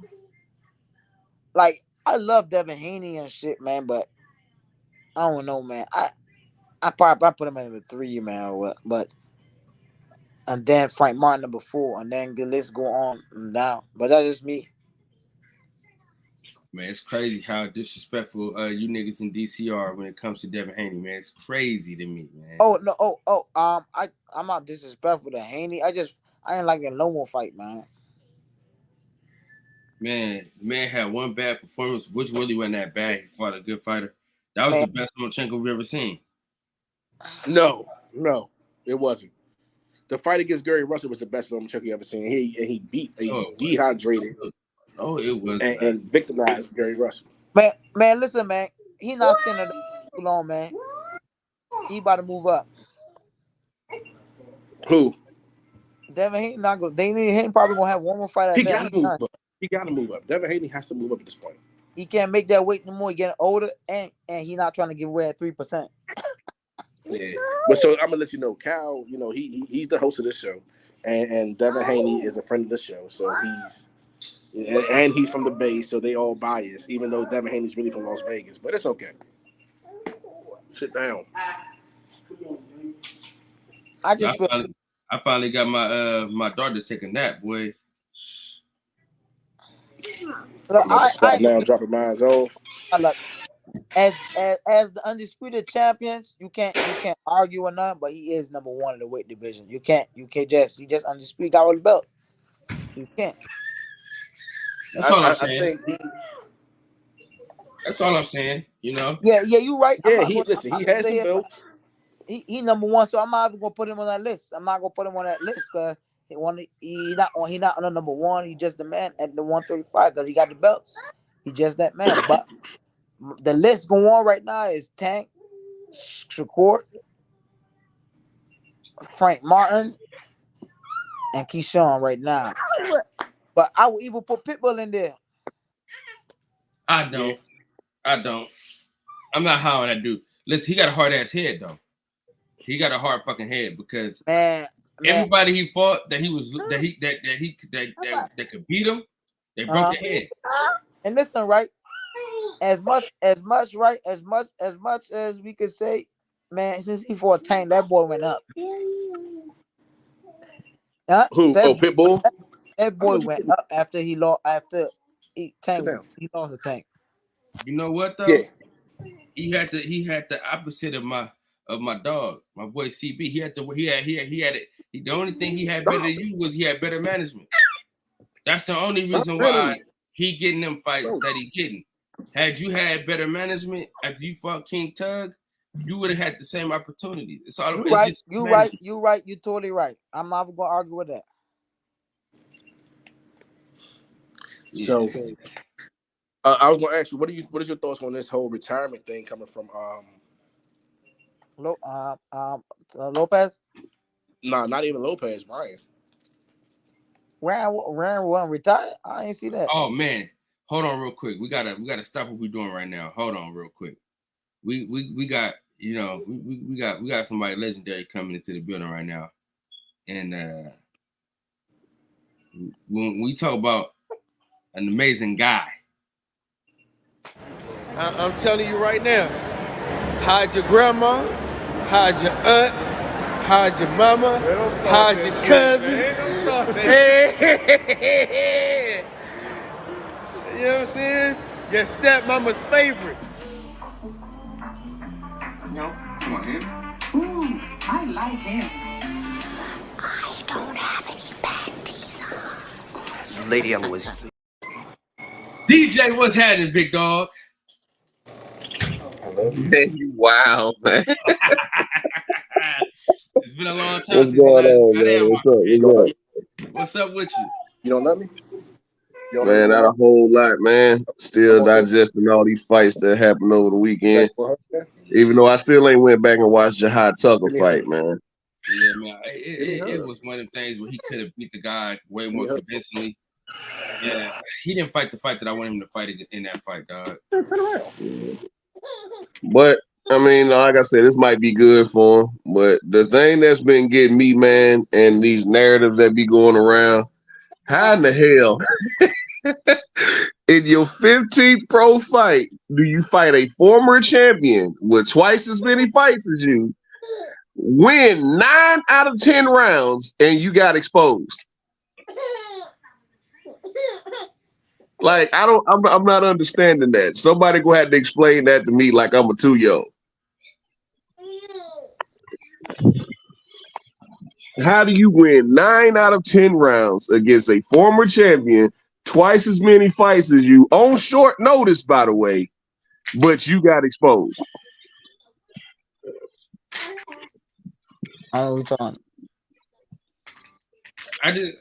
Me personally, bro, I think he was rushing a lot. He was rushing a lot. Way more than he had to. I mean, to me, I saw it completely different, man. I saw what I needed to see from the kid. Like, he got clocked and didn't panic. Normally, guys are going to a shell or put their hands in their pockets, when they that highly touted and they've been used to knocking everybody out. All of a sudden, when you done hit a guy with your best shit and he ain't going nowhere, he didn't panic. He just kept boxing. Now, did he get outboxed a few in long stretches of that fight? Sure he did. But that's all part of the learning process for Jared Anderson, man. I was highly impressed with him. It was like, okay, he didn't get the knockout. He got his bell wrong, and he didn't panic. Yes, he did. He did panic. He didn't know how to recover. Come on, don't get me started. He didn't know how to recover. Man, he did know how to recover. In my opinion, he did know how to recover because he did recover. He did not recover. Okay, he did not recover in round. If he would have got hit like that in the earlier minutes of a round, and the fighter would have been a motivated fighter, it would have been nothing he could do. You can see that Martin wasn't motivated. No, Charles Martin didn't show up for a T-shirt. Listen, Charles Martin. It looks like Charles Martin came, and it was a situation where it was, I'm not going to get this young dude that's beat on me, but yeah, it's a fight for him to win. I'm on the end of my career. I've made the money I'm going to make. I'm gonna get some more money in the bank. Losing to this man, he didn't sound like a guy who ready to concede retirement to me. He sounded like a guy who came in off of 11 days notice prepared to win. Yeah, and on top of that, 11 days notice, and the first thing he said is thank you for the opportunity to Jared Anderson when he got it. He knew it was a favor. He knew it was a lookout. Well, he didn't. That nigga didn't just. He didn't go there to lie down, bro. Stop. I didn't that. say he didn't go in there to lie down, but he didn't go in there to demolish me. He didn't go in there with a game. Nigga, he could. Nigga, stop. He could have. Stop. He could have. Oh my God. Moses, don't do that. Don't hit that one ball. Don't do that. Daddy. Don't hit the wall. Come here. But I mean, this is what I say about short notice fights too. It's not only a short notice fight for a guy getting the call 11 days out. It's a short notice fight for the guy who's prepared for somebody else, and he's got to change everything on 11 days notice. Like he was prepared to fight a southpaw. I mean, he wasn't prepared to fight a southpaw. So he had to change everything and adjust, pretty much adjust on the fly, man. I'm so tired of that bull crap. I'm prepared to fight a southpaw. This is not the first fight, or I wasn't prepared for this fight or for this fighter, dude. The style of fight you've seen all. By the time you get to that level, you've seen all the type of styles it is. Now, have you perfected a defense against all of them? No, but you have fought against all the different type of styles of fights. And if you're truly a student of the game, you're going to know what to do and how to do in-ring adjustments, or at least your corner's going to know how to do in-ring adjustments. The basics was going to get you there. Dude could not. He could have easily just kept banging Big Baby when he stepped back. He stepped back and he stepped straight up. He stands straight up. Does he? Yeah, he still got holes in his game for sure. But like to say he got exposed, like this is the narrative and the rhetoric that I was seeing going around after the fight. Oh, looks like y'all talking about throw him in there with Joshua and throw him in there with such and such and throw him in there with Ruiz and Frank Martin. I don't know about all that. Well, first of all, not Frank Martin, but Frank Sanchez. First of all, I think him and Frank Sanchez would be a very competitive fight. Because Frank Sanchez can't bust a grape. But, you know, it is one of them things, man. It's one of the things we'll have to see. But definitely, I wouldn't put him in there with Joshua. I wouldn't put him in there with Wilder. I would put him in there with Usyk. But let's see. I'll put him in there with Anthony Joshua, though. I won't put him in there with Wilder. No. I won't put him with Joshua neither, though. You wouldn't put him in there with Joshua? Nah, I would keep building him again right. Nah, I won't put him in with that dude, man. But Hrgovic or Frank Sanchez, or I know him and F.A. Jog were cool, but so that might not happen. Any of the dudes in the top 4 weight division, he need to stay away from right now and keep building his record and get better. That's all I'm saying. Or the way he pulled straight back, like Combo was saying, that's one of the laws that I saw. He didn't really know how to sidestep, and he always pulled straight back whenever he pulled out of exchanges. But keep him away from somebody like Andrew Ruiz, the way he throw combinations. And he got Roy Jones training him. I don't know if Roy Jones is his trainer, but I know they work together on some stuff. I don't know if he is full-time trainer.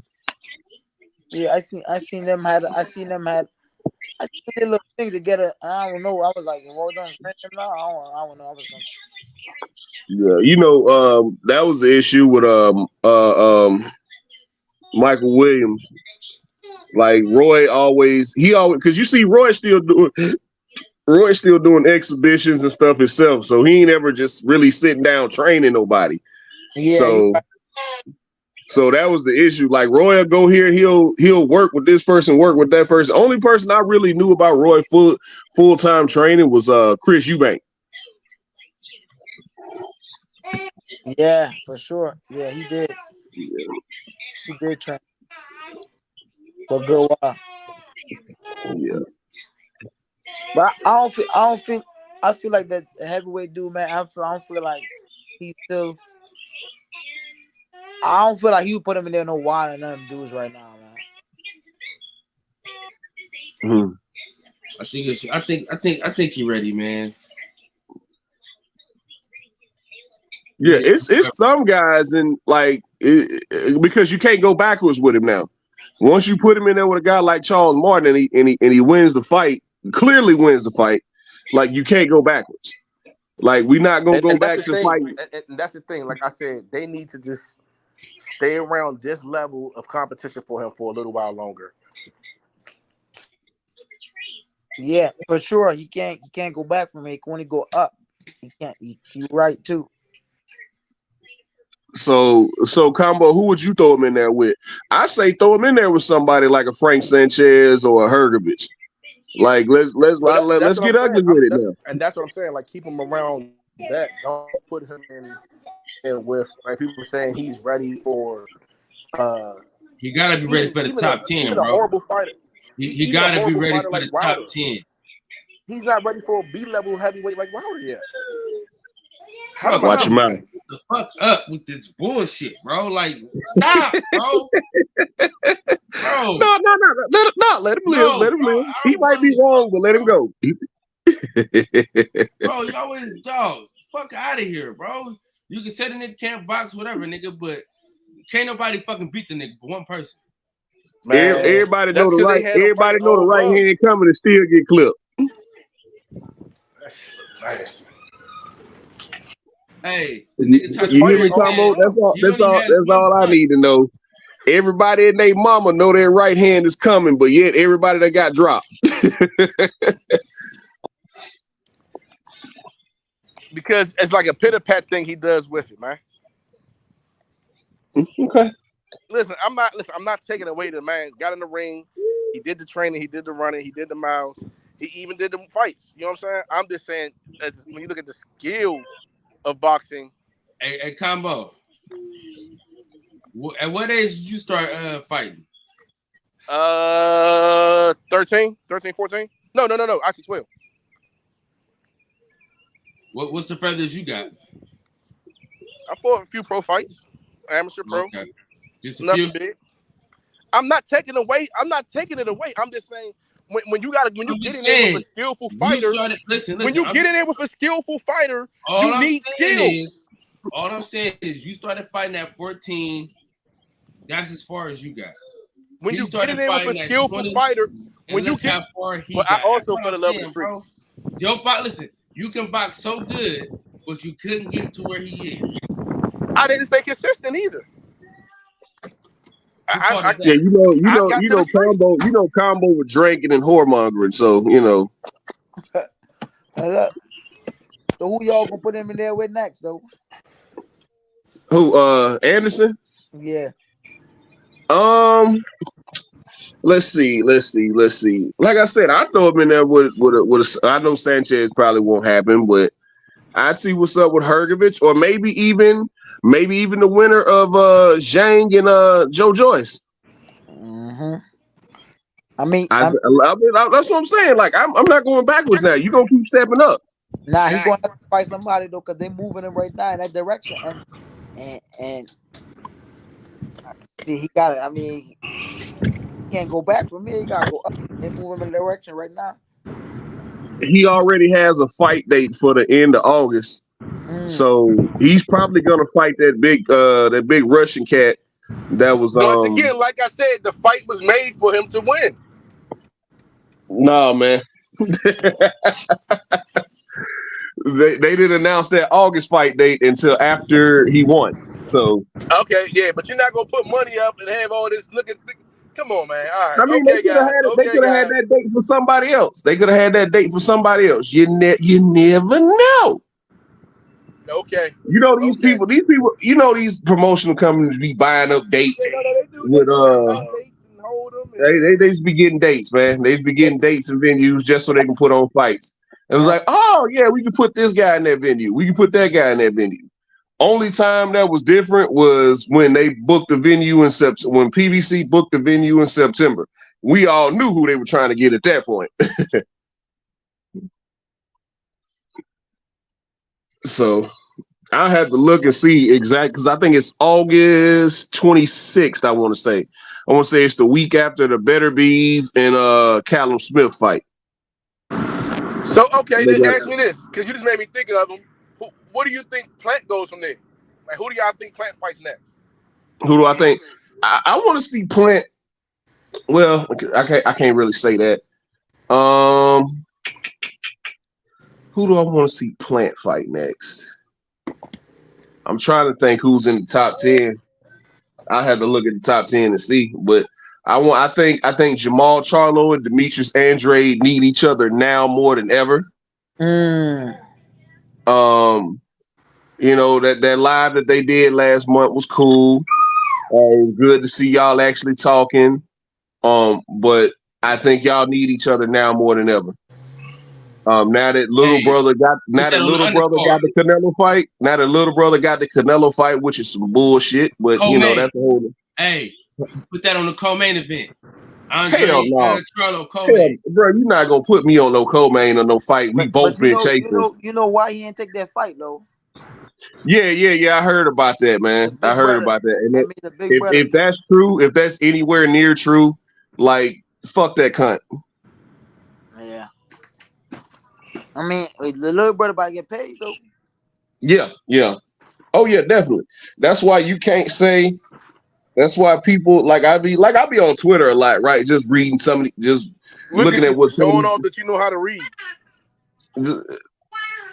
What? Come on, let that slide right now.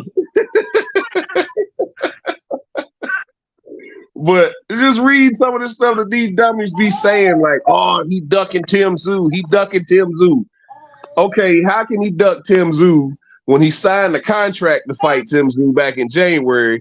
He broke his hand, had to provide the x-rays showing that he did break said hand to the WBO before, because they were going to strip him then.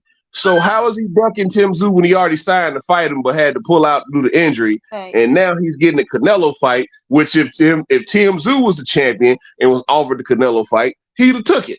So man, he could still fight. Anytime Canelo come calling, you gonna answer the damn phone and you gonna take the fight. Yeah, but listen, he can still fight him after the Canelo fight. He ain't losing his belts. Nah, they gonna strip him. Oh, they gonna strip Charlo? Oh yeah, they gonna strip him. Because they wanted to do the fight, like Tim Tszyu was ready to get in June, and Charlo was like, not right now, I ain't ready.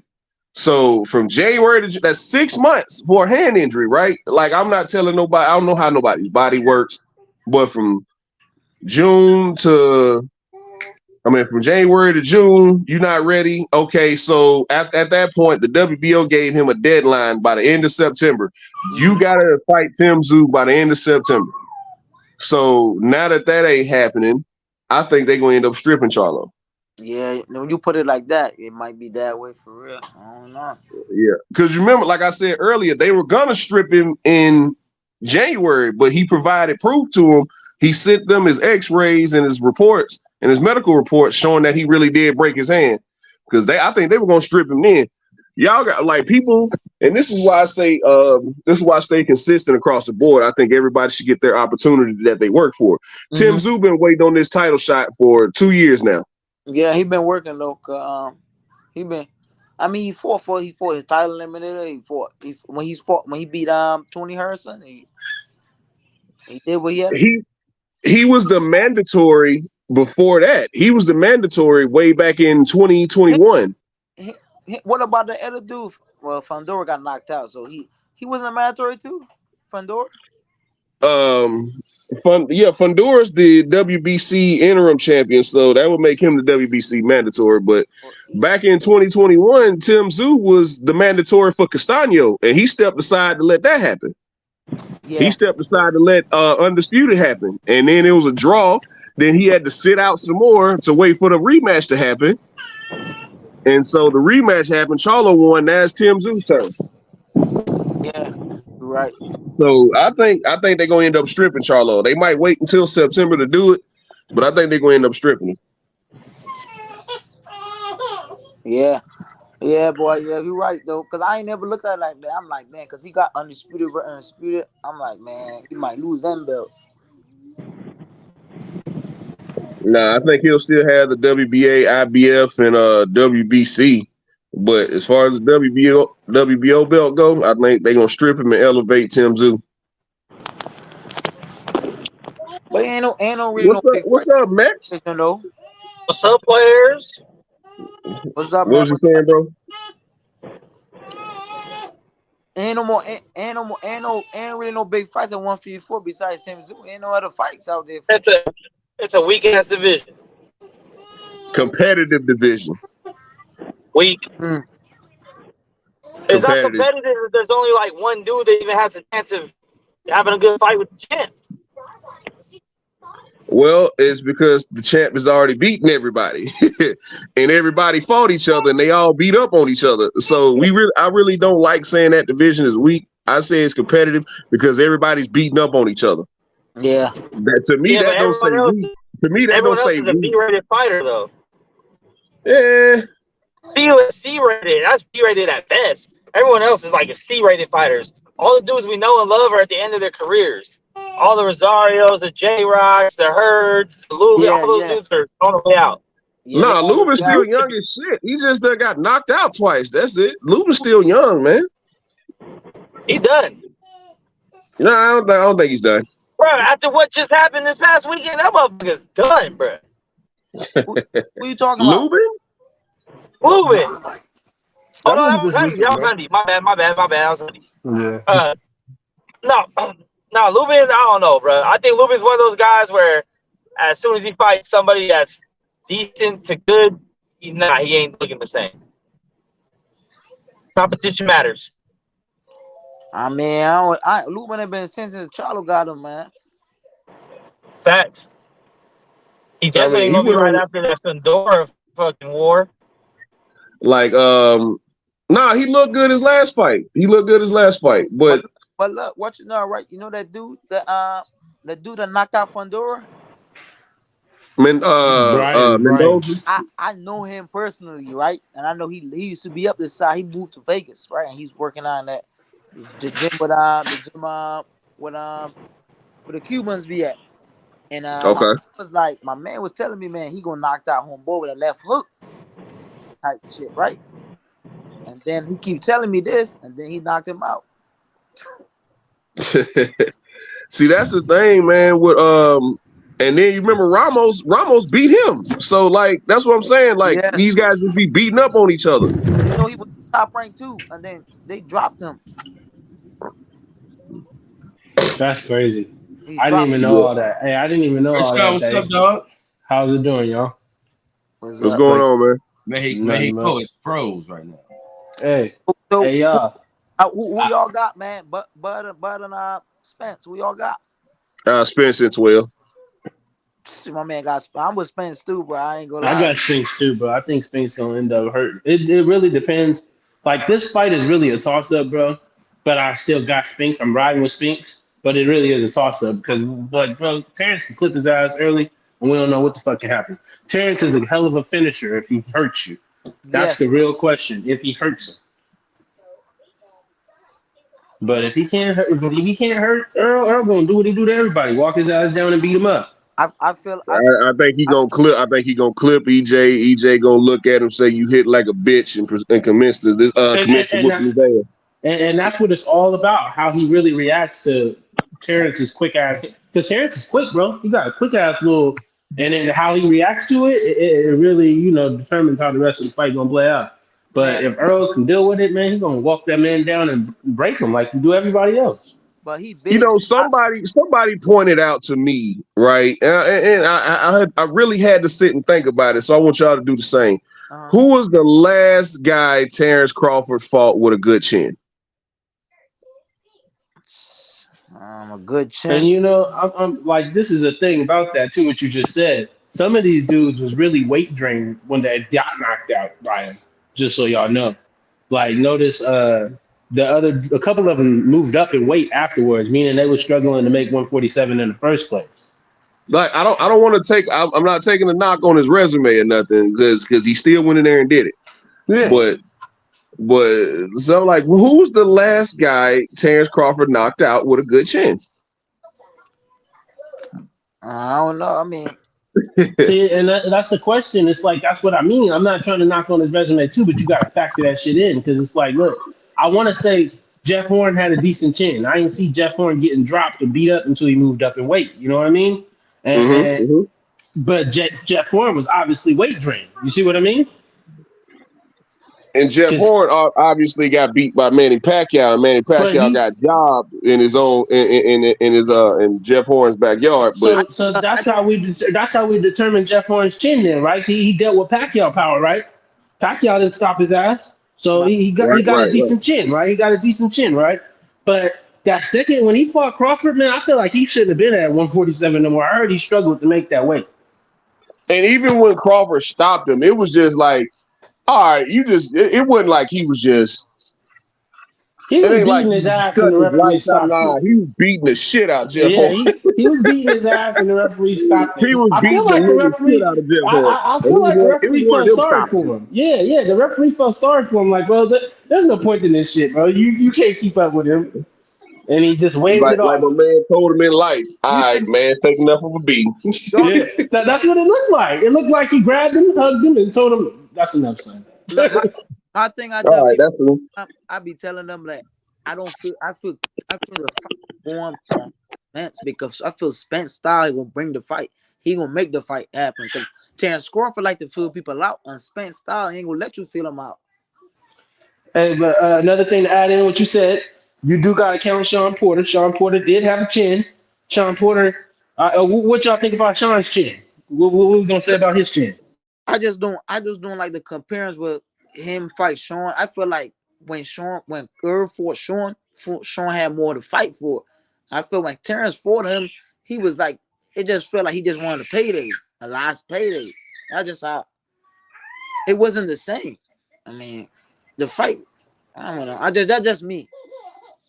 I know what you said, but like you asked the question, what was it, DJ, bro? You asked the question who had the better chin, who had a chin. So it's like, I mean, hey, Sean had a chin, right?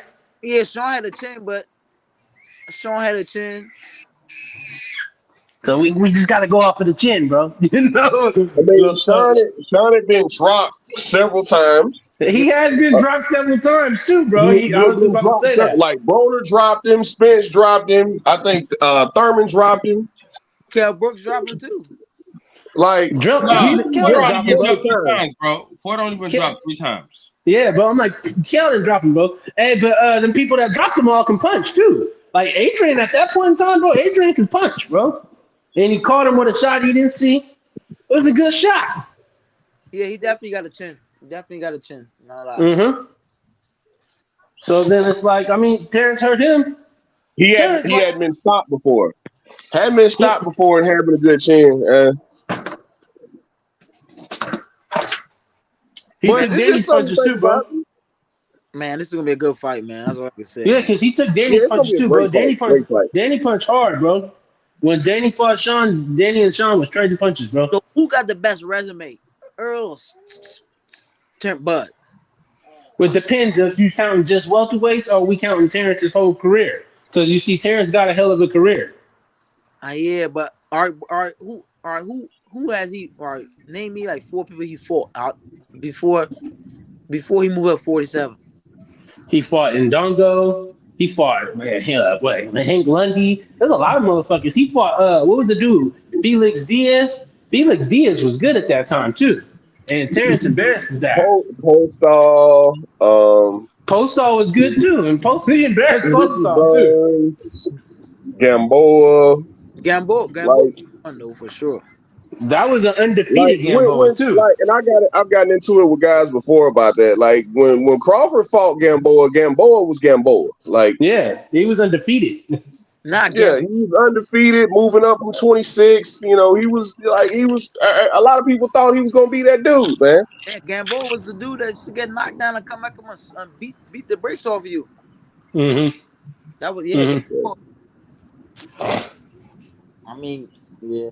What y'all talking about, DJ? We was just comparing resumes, like who has a better resume between Spence and Crawford, and I think Spence has better welterweights, but overall Crawford has the longer resume. And on a real note, though, I think Spence got. I think Spence got the I think Spence got the more recognizable names, but I think Crawford fought people more at their prime. don't know about that, bro. Because Crawford fought, what's his name? Amir Khan and Kell Brook after, Amir Khan was done.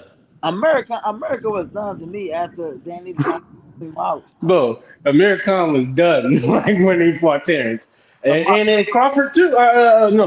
Brook too. Kell Brook was done too, bro. Both them two dudes was washed up and done. But my whole thing is my whole argument with everybody is I tell everybody because we go back and forth in the gym. I just look at it this way. Errol Spence went and took all the belts from the guys. Mm-hmm. And he went and took them belts. He did. He went to Earl. He went to Kell Brook's backyard. Took the belt. He took the belt from Sean Porter. He fought his fight. He took the belt in his fight. He just did, and he beat the hell out of Ugas and got that belt. So, bro, I watched that Ugas fight a lot, bro. Legit took him. Like he stopped Kell Brook and Ugas. Yeah, and then when you push all that resume stuff aside, bro, we got to really go off of that, bro, because this is a welterweight fight. Fuck all them other little ass dudes. Fuck all them little ass dudes you beat up because a lot of them ain't gonna beat these welterweights. You can't discount someone's career because it doesn't fit your argument, bro. It's not Terrence's fault he moved up in weight. It's not Earl's fault you stayed at the same weight.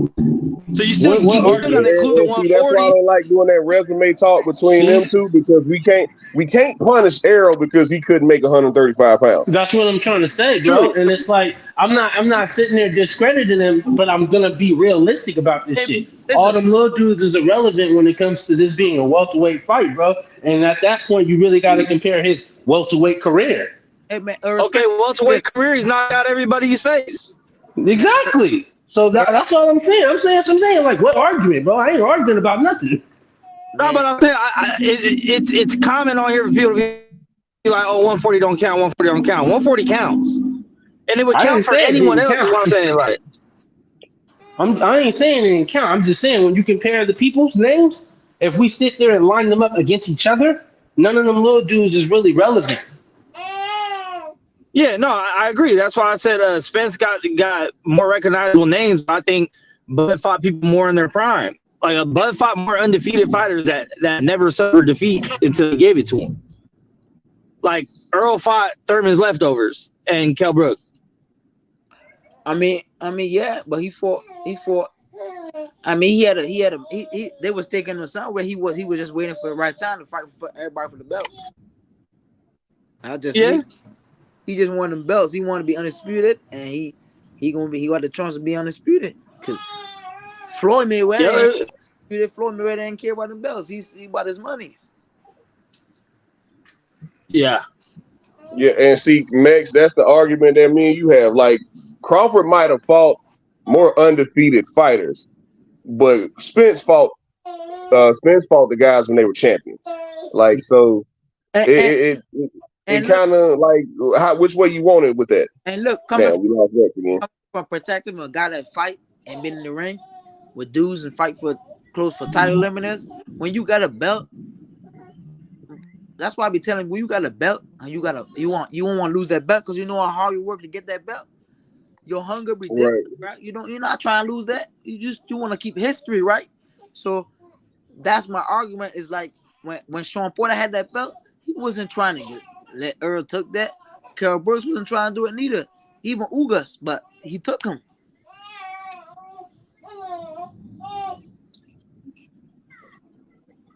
Yeah. That's a good point too, though. No, that's a good point too, though, because he did take them belts, and it's like you got to factor that in when it comes to it. Because a lot of the other people, when it's really real. When you're the challenger, bro, you got to really rise. I mean, it's just whoever got to him first. You know, he had the PBC advantage for being on the same roster, but Bud stopped Sean Porter. He would have did the same shit. He would definitely beat Ugas. I mean, look, Manny Pacquiao done fucked some shit up because he lost to Jeff Horn and Ugas, which is comparatively lesser competition that happened to have a good night. So.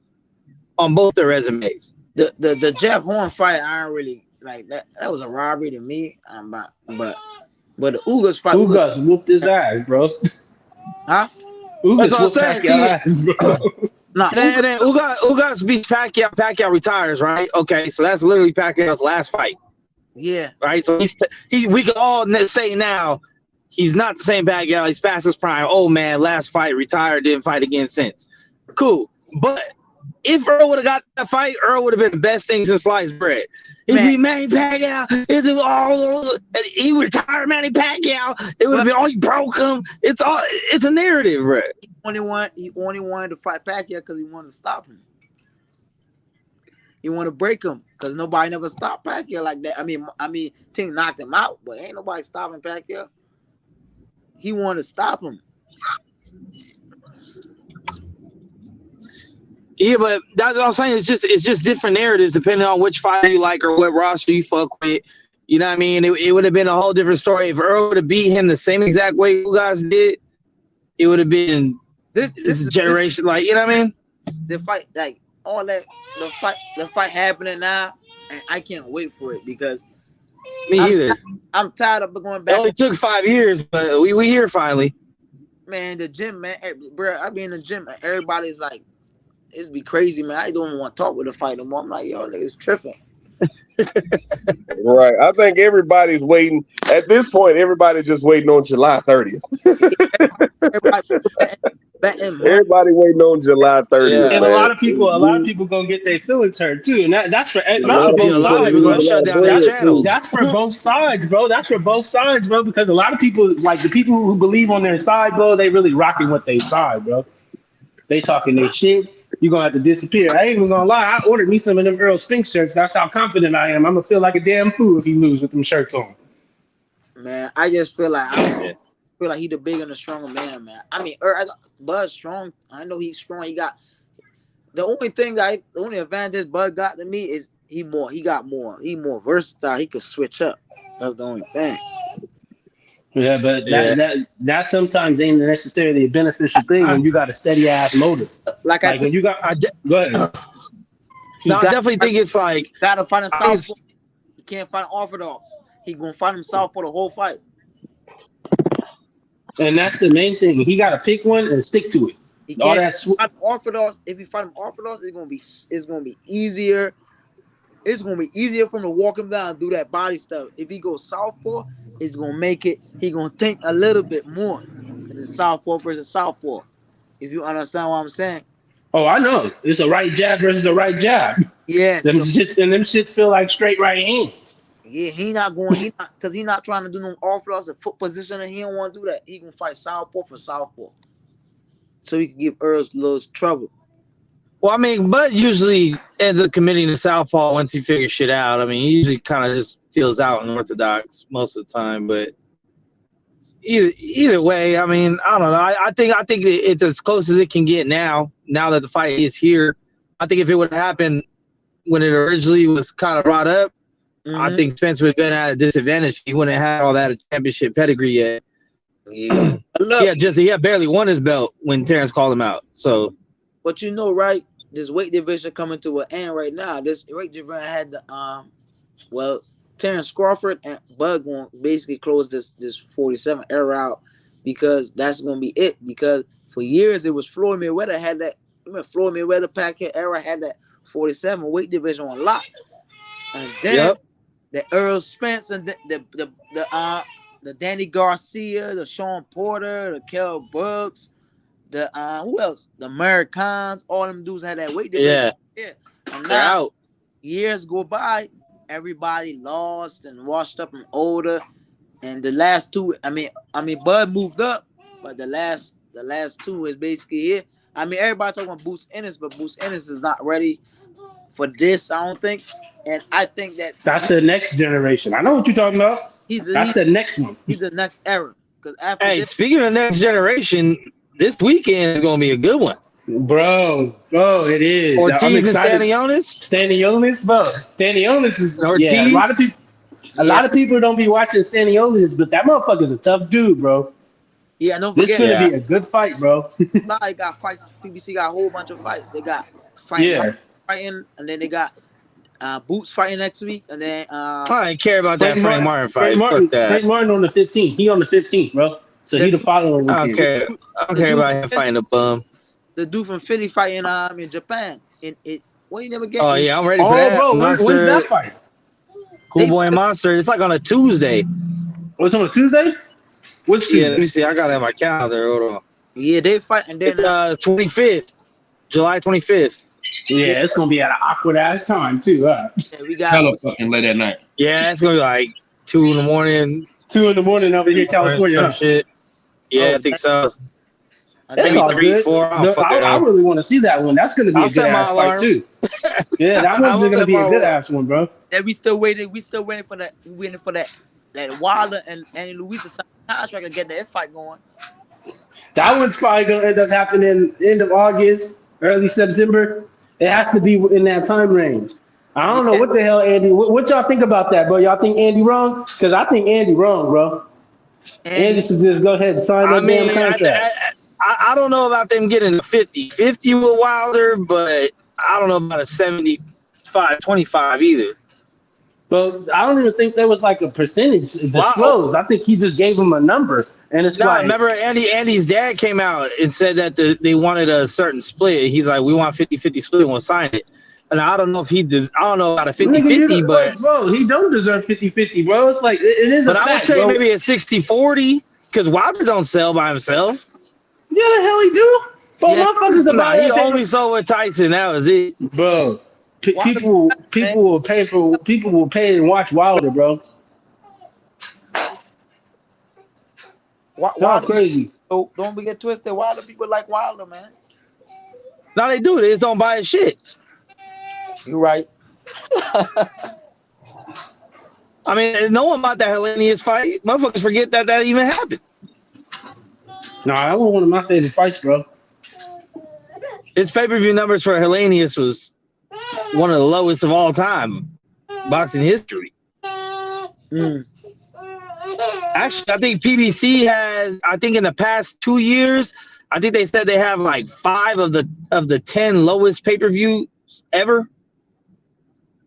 Because remember they did that fucking Luis Ortiz and Martin on pay-per-view. Yeah, they did do that one. They sold that one for cheap though. So I wouldn't have been surprised if that one did decent. Yeah. No, they didn't sell. That was one of the worst. I think that's like one of the top 3 worst pay-per-views ever. And that was their first little go around with it. I was hoping people was gonna buy it too, because you know what they do, bro? Like I remember that fight. They tried to stack the shit out of the card and give us a lot of fights. So people would pay that little, what was it, like $29 for it? Yeah. That was them testing to see if they could do that. Because, bro, if people would have bought it, they probably could have kept making cards like that, giving, little $30, $20, $30 hitters. Yeah. And it's like, but they gotta stay consistent, bro, and really give people the good ass fights, bro. I mean, it should have just stuck to the original plan, which is bring it on back on free TV, prime time. Remember Thurman? I Thurman remember that shit, bro. Thurman Garcia did big on NBC.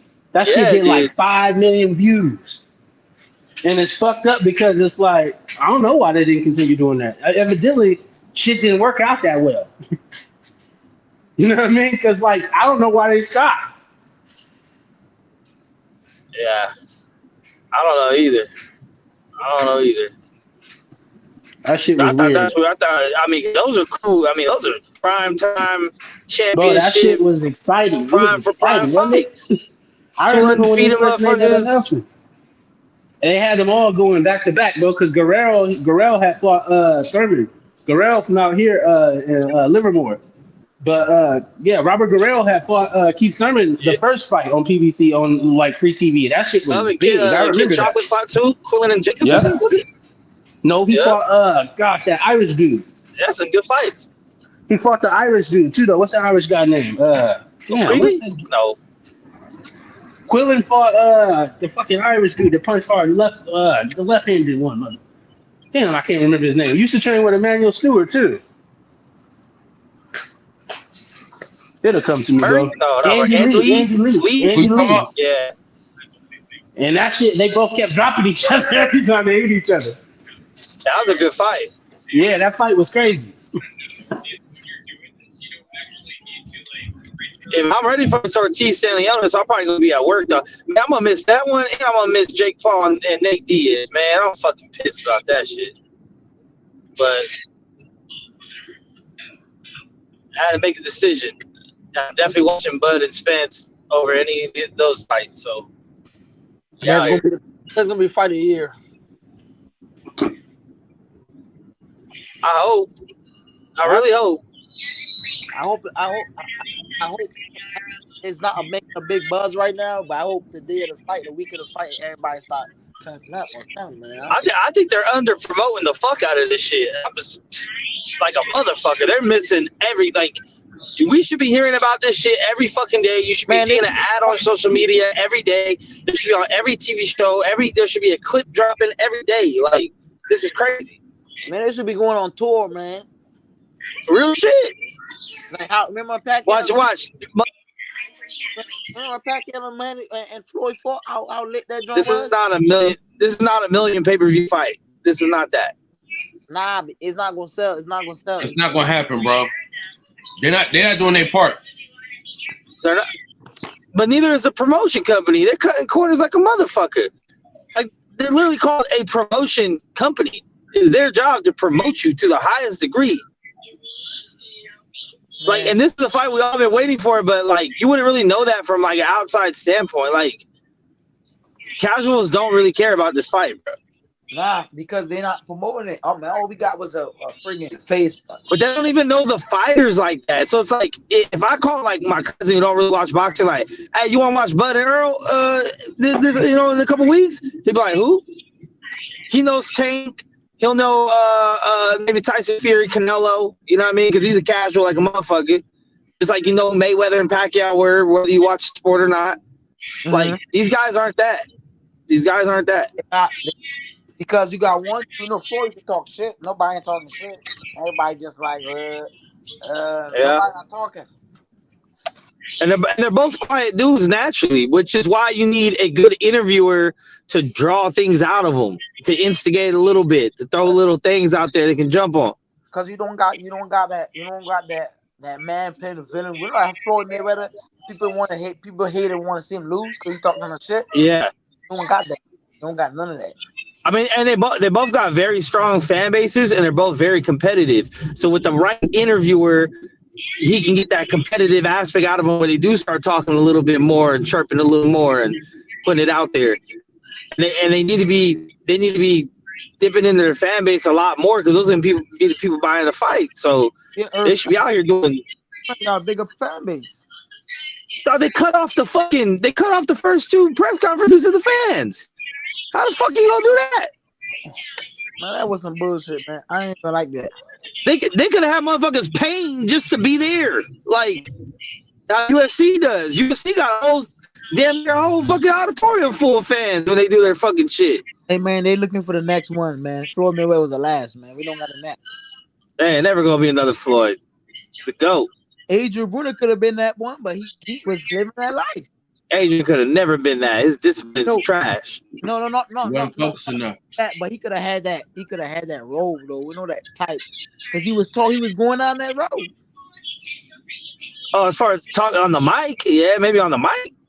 Yeah, talking and listen, if he had Floyd Mayweather's discipline with the swag that he got, for sure, he would have outdone everything. Yeah, that's what I'm talking about. That's what I'm saying. That's why I'm looking. Man, y'all see Adrian Murray lately? Y'all watch his last fight? Man, trash. Oh man, I mean, I tell these motherfuckers, it ain't that. Yeah, it's a wrap. Yeah, man. He young too. He young. Yeah, he old. Look at his 35 versus Canelo 35. Yeah. Canelo still look. Canelo a little different, man. Canelo learned from that Floyd loss, man. Well, I mean, Canelo got a lot of secret juice too, though. The best money can buy. Hey, you know what he learned from, hey, CB. You know what he learned from? That Floyd fight? Yeah. Take PEDs. Hey, you know what? Yeah. If Florida fight Pacquiao that time where everybody wanted to fight him, that fight wouldn't be that big, you know. What you mean? Because if the fight was bigger, I mean, it would have been. It would have been more excitement in your fight, but it wouldn't have got that buzz it had when he fought him. Like when they was fighting, you all remember. Everybody remember what it was like. Everybody couldn't wait to see that fight. Yeah, that shit was like a holiday, man. Huh? That shit was like a holiday. Yeah, but we not getting that from this Earl joint though. That's what I'm saying. No, we're not. Yeah. I'm not gonna lie. Tank and Ryan had a bigger buzz than this. Yep, Tank and Ryan had a bigger buzz than this. Yep, they did. I mean, even though we all knew how that was gonna go, but You know, you got. I mean, and then the second and third Wilder and Fury fights had a bigger buzz than this. Yeah. Wilder, the last when you break down the last probably 7 years or 5 years, the boxing was the biggest fights that had the buzz like you couldn't wait to watch. That Fury and Wilder fight was one. So the second and third though, because the first one happened, everyone was kind of like, I don't know. Yeah, didn't really know what was going on. Ends in a draw, has a controversy, and it's like, all right, let's see the second one. The second one had even more controversy, and it's like, what other fight was out there? There was nothing. But like when the first fight got announced, it was kind of like Fury was barely coming back. No one was really up on him like that. Yeah, I mean, here and there. I mean, remember the Klitschko shit, but that was years before that, so it was kind of like, eh.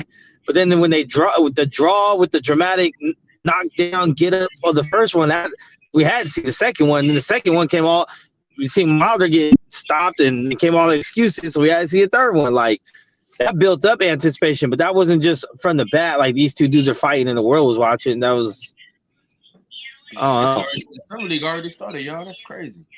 You said what? The what? The Summer League in basketball already started. When it started? Today. Damn. Dude, I'm beginning to think that people like the promotion for everything has just been trash. Yes. You know how big they used to, like, how big they made the Summer You League. You know what it is, bro? It's because all these dudes that run that shit are old as fuck. So they think, oh, we got social media, we're just gonna make a post. No, they don't really know how to really dig and use social media. They need to hire a young 20-something-year-old kid or a famous YouTuber that really knows how to do this shit. That dude that own that NBA, that dude, what his name is? What his name again? The nigga that Silver? Yeah. Man, he need a new team, bro, because the drafts be trash. All that. Trash. Half those kids in the draft can run a better promo than the NBA can. Like, all these dudes are just old guys, like, barely learning how to use. It was like when old people first learned how to email and use the internet. Like, now they're barely learning how to use social media. They're like, oh, I just made a post today. It's like, but what are you doing, though, with the post? Like, you need to make a post tomorrow. You need to hashtag shit. You need to tag people. You need to do all kinds of shit. You need to be everywhere. And the thing is, instead of saying, we're not going to do what we used to do, we're only going to do social media, they need to do both. Bro, like even do all the shit you're good at doing, the old school way of promoting. Look, even Trey's just had it, and I'm like, damn, it's trash. I mean, like Bradley Beal went to the Suns, like trash, like okay, like it's nothing. Everything is weak, man. Another thing too is ESPN's not as cracking as it used to be. ESPN was the one spot you could always go to when you wanted your sports news. It was number one to everything. And now there's a lot of different options because of the internet and social media. Yeah, niggas is you can find Hey, then they fired every goddamn body, Max. Yeah. But I think they're gonna try to hire Shannon Sharpe and just hire Pat McAfee. They're trying to take the biggest dudes on the internet and put them on ESPN because they're losing their grip. Yeah, they just got rid of a whole bunch of dudes. They got rid of Undisputed too, right? Yep. Damn, everything going. They got rid of Jalen Rose. They got everything is going. Everything must come to an end, man. Yeah, the worst shit is Jalen Rose, man. I thought Jalen Rose was good. Hell no, Jalen Rose had too many incidents already. I'm gonna apologize in 1 month. And then Jeff Van Gundy, I don't know how the fuck he got fired. Him and they let Max go all the way. That was crazy. I wonder why that was though, bro. Contracts, bro. Money. Ain't nobody watching these fools, bro. Like, you watch them here and there for a 3-minute clip on the internet, but ain't nobody tuning into those damn shows no more. When was the last time you woke up so you can see and watch a 2-hour, 3-hour debate show with these people? That shit don't happen no more. You watch the clips. When you wake up on your morning, you go straight to Instagram. You don't got time for that. Yeah, exactly. There you go. Instagram. If you're lucky, I might be subscribed to YouTube. That's it. Yeah, man. That's what you'll get. I guess social media kill the era. But most of the times, IG, whatever everyone else is sharing. Yeah, it's a different era, man. It's everything changed, man. What the fuck are we doing? Hey, man, how often you do this show, What man? Man, listen, I do this thing every day, bro. You can come back every single day. Every time you leave the gym, you can pull up every day. Man, I like this right when I like it too. Cause as a boxer, all I do is train and freaking sleep and take care of my son, and I don't really do too much. You know, I don't really socialize with people like that. I stay on my own, but like my wife just asked me, "You still on this thing?" I'm like, "Yeah," because we talking about something. Yeah. Listen, CB, you can come every single day, bro. We do this every day. Yeah, as soon as you leave the gym, you can hop on. You can be the resident boxer. You know what I'm saying? Like every day you can come on here, bro. All right, that's cool. Yeah. I know that now, and I'm definitely getting my little brother on here so we can do an interview with him for sure. I'm gonna link that joint up, and do that, man. And I'm gonna look, you can actually conduct the interview though. Oh, bet for real? Yeah, nigga, yeah. Shit, it's the boxing section, man. We do what we want.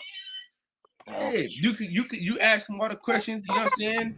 I'll be here. You just ask them what you want to ask them. You conduct it how you want to do it. You know what I'm saying? Yeah. No, I got you, man. That's really pretty cool, man. I really like this show. This thing, though, it's a good thing. Yeah, man. We have a lot of fun, man. And I'm gonna be in DC pretty soon, so we're gonna link up when I get to DC. When you think you're gonna come? It's a fight in August. August when? I leave in August. I think it's like August 12th. Bad. Somebody was calling me. I leave in August. That's why I asked. I think. Hold on. Let me read my messages real quick. This is also not for the weak-hearted though. Not for the weak-hearted. Just everybody is watching that shit. The motherfuckers get their feelings hurt on here sometimes. A lot of times. Oh nah. I ain't no weak.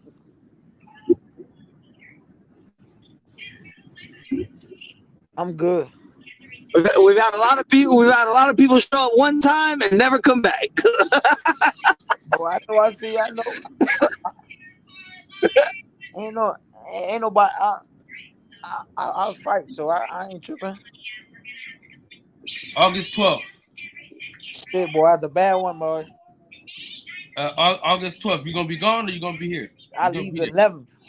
Damn. You going to DC on the 12th? For the fight in Barbados? Nah, we fight that TCL thing. We leave. Oh, you'll be in New Mexico. That's right. You'll be in New Mexico. Right, yeah, right. I'll be down there for 2 weeks, man. That's gonna be crazy. Damn. You're dipping that weekend? Huh? So what? You're dipping that weekend to DC? Yeah, most likely. Oh, you have to miss out. What am I missing out on? Battle of the Bay in Oakland. Ah, man, that's nothing. What you mean? Big KT Rex, bro, in front of my face? Oh, you're crazy. I mean, but one of the homies is fighting. Hey, passwords of Reed Dollins? What? You crazy? I never seen Reed Dollins in person. Hey, who fight you coming to? So it's my boy Mike. He fighting. Hold on, big boy. Go check the kitchen.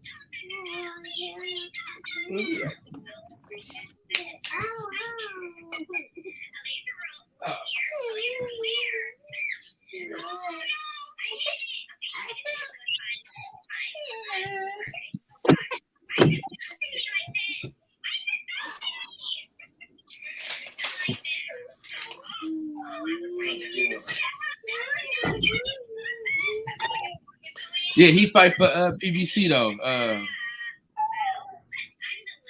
Oh, you finally Hey, what up with this comment?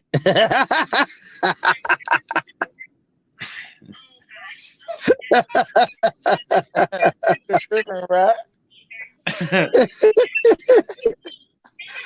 Kev. Let him know I ain't from DC. I'm from Barbados. I just moved to DC. I think it's something in the air, man. Man, he's so true, man. Everybody I know, man, they barely never connect from DC.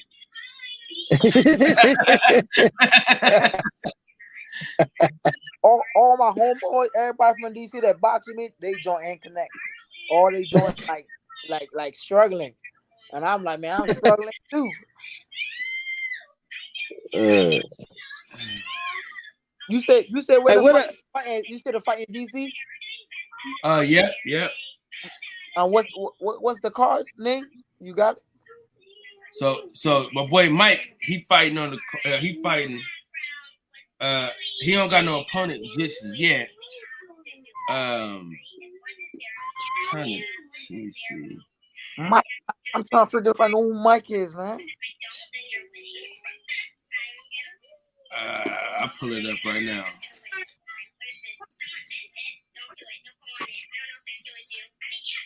You can put it on the screen or something? Yeah, I'm about to right now.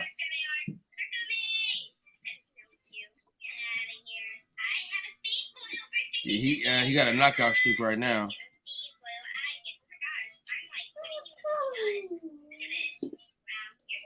Here, go right here. Oh, yeah, hey, Kyle, I got a shake, bro. I gotta go to the store and grab some shit for dinner, but I see him around. Who he is? Yeah, I'm about to we're gonna shut it down in a second, man. We just we're chopping it up and shit. Look, CB, we here tomorrow. Yeah. I'll send you the link to your Instagram. Yeah, send me the link. I'm gonna tap in because I'll be home chilling. All right, for sure. It's all good. We good. All right. It's that speed, bro. All right, yeah, great philosopher, Lil E. I want y'all to breathe air and live life. You know, it's always a trip when players meet. Thank y'all for breaking bread, man. With that, we out. All right, man. I'm mixing the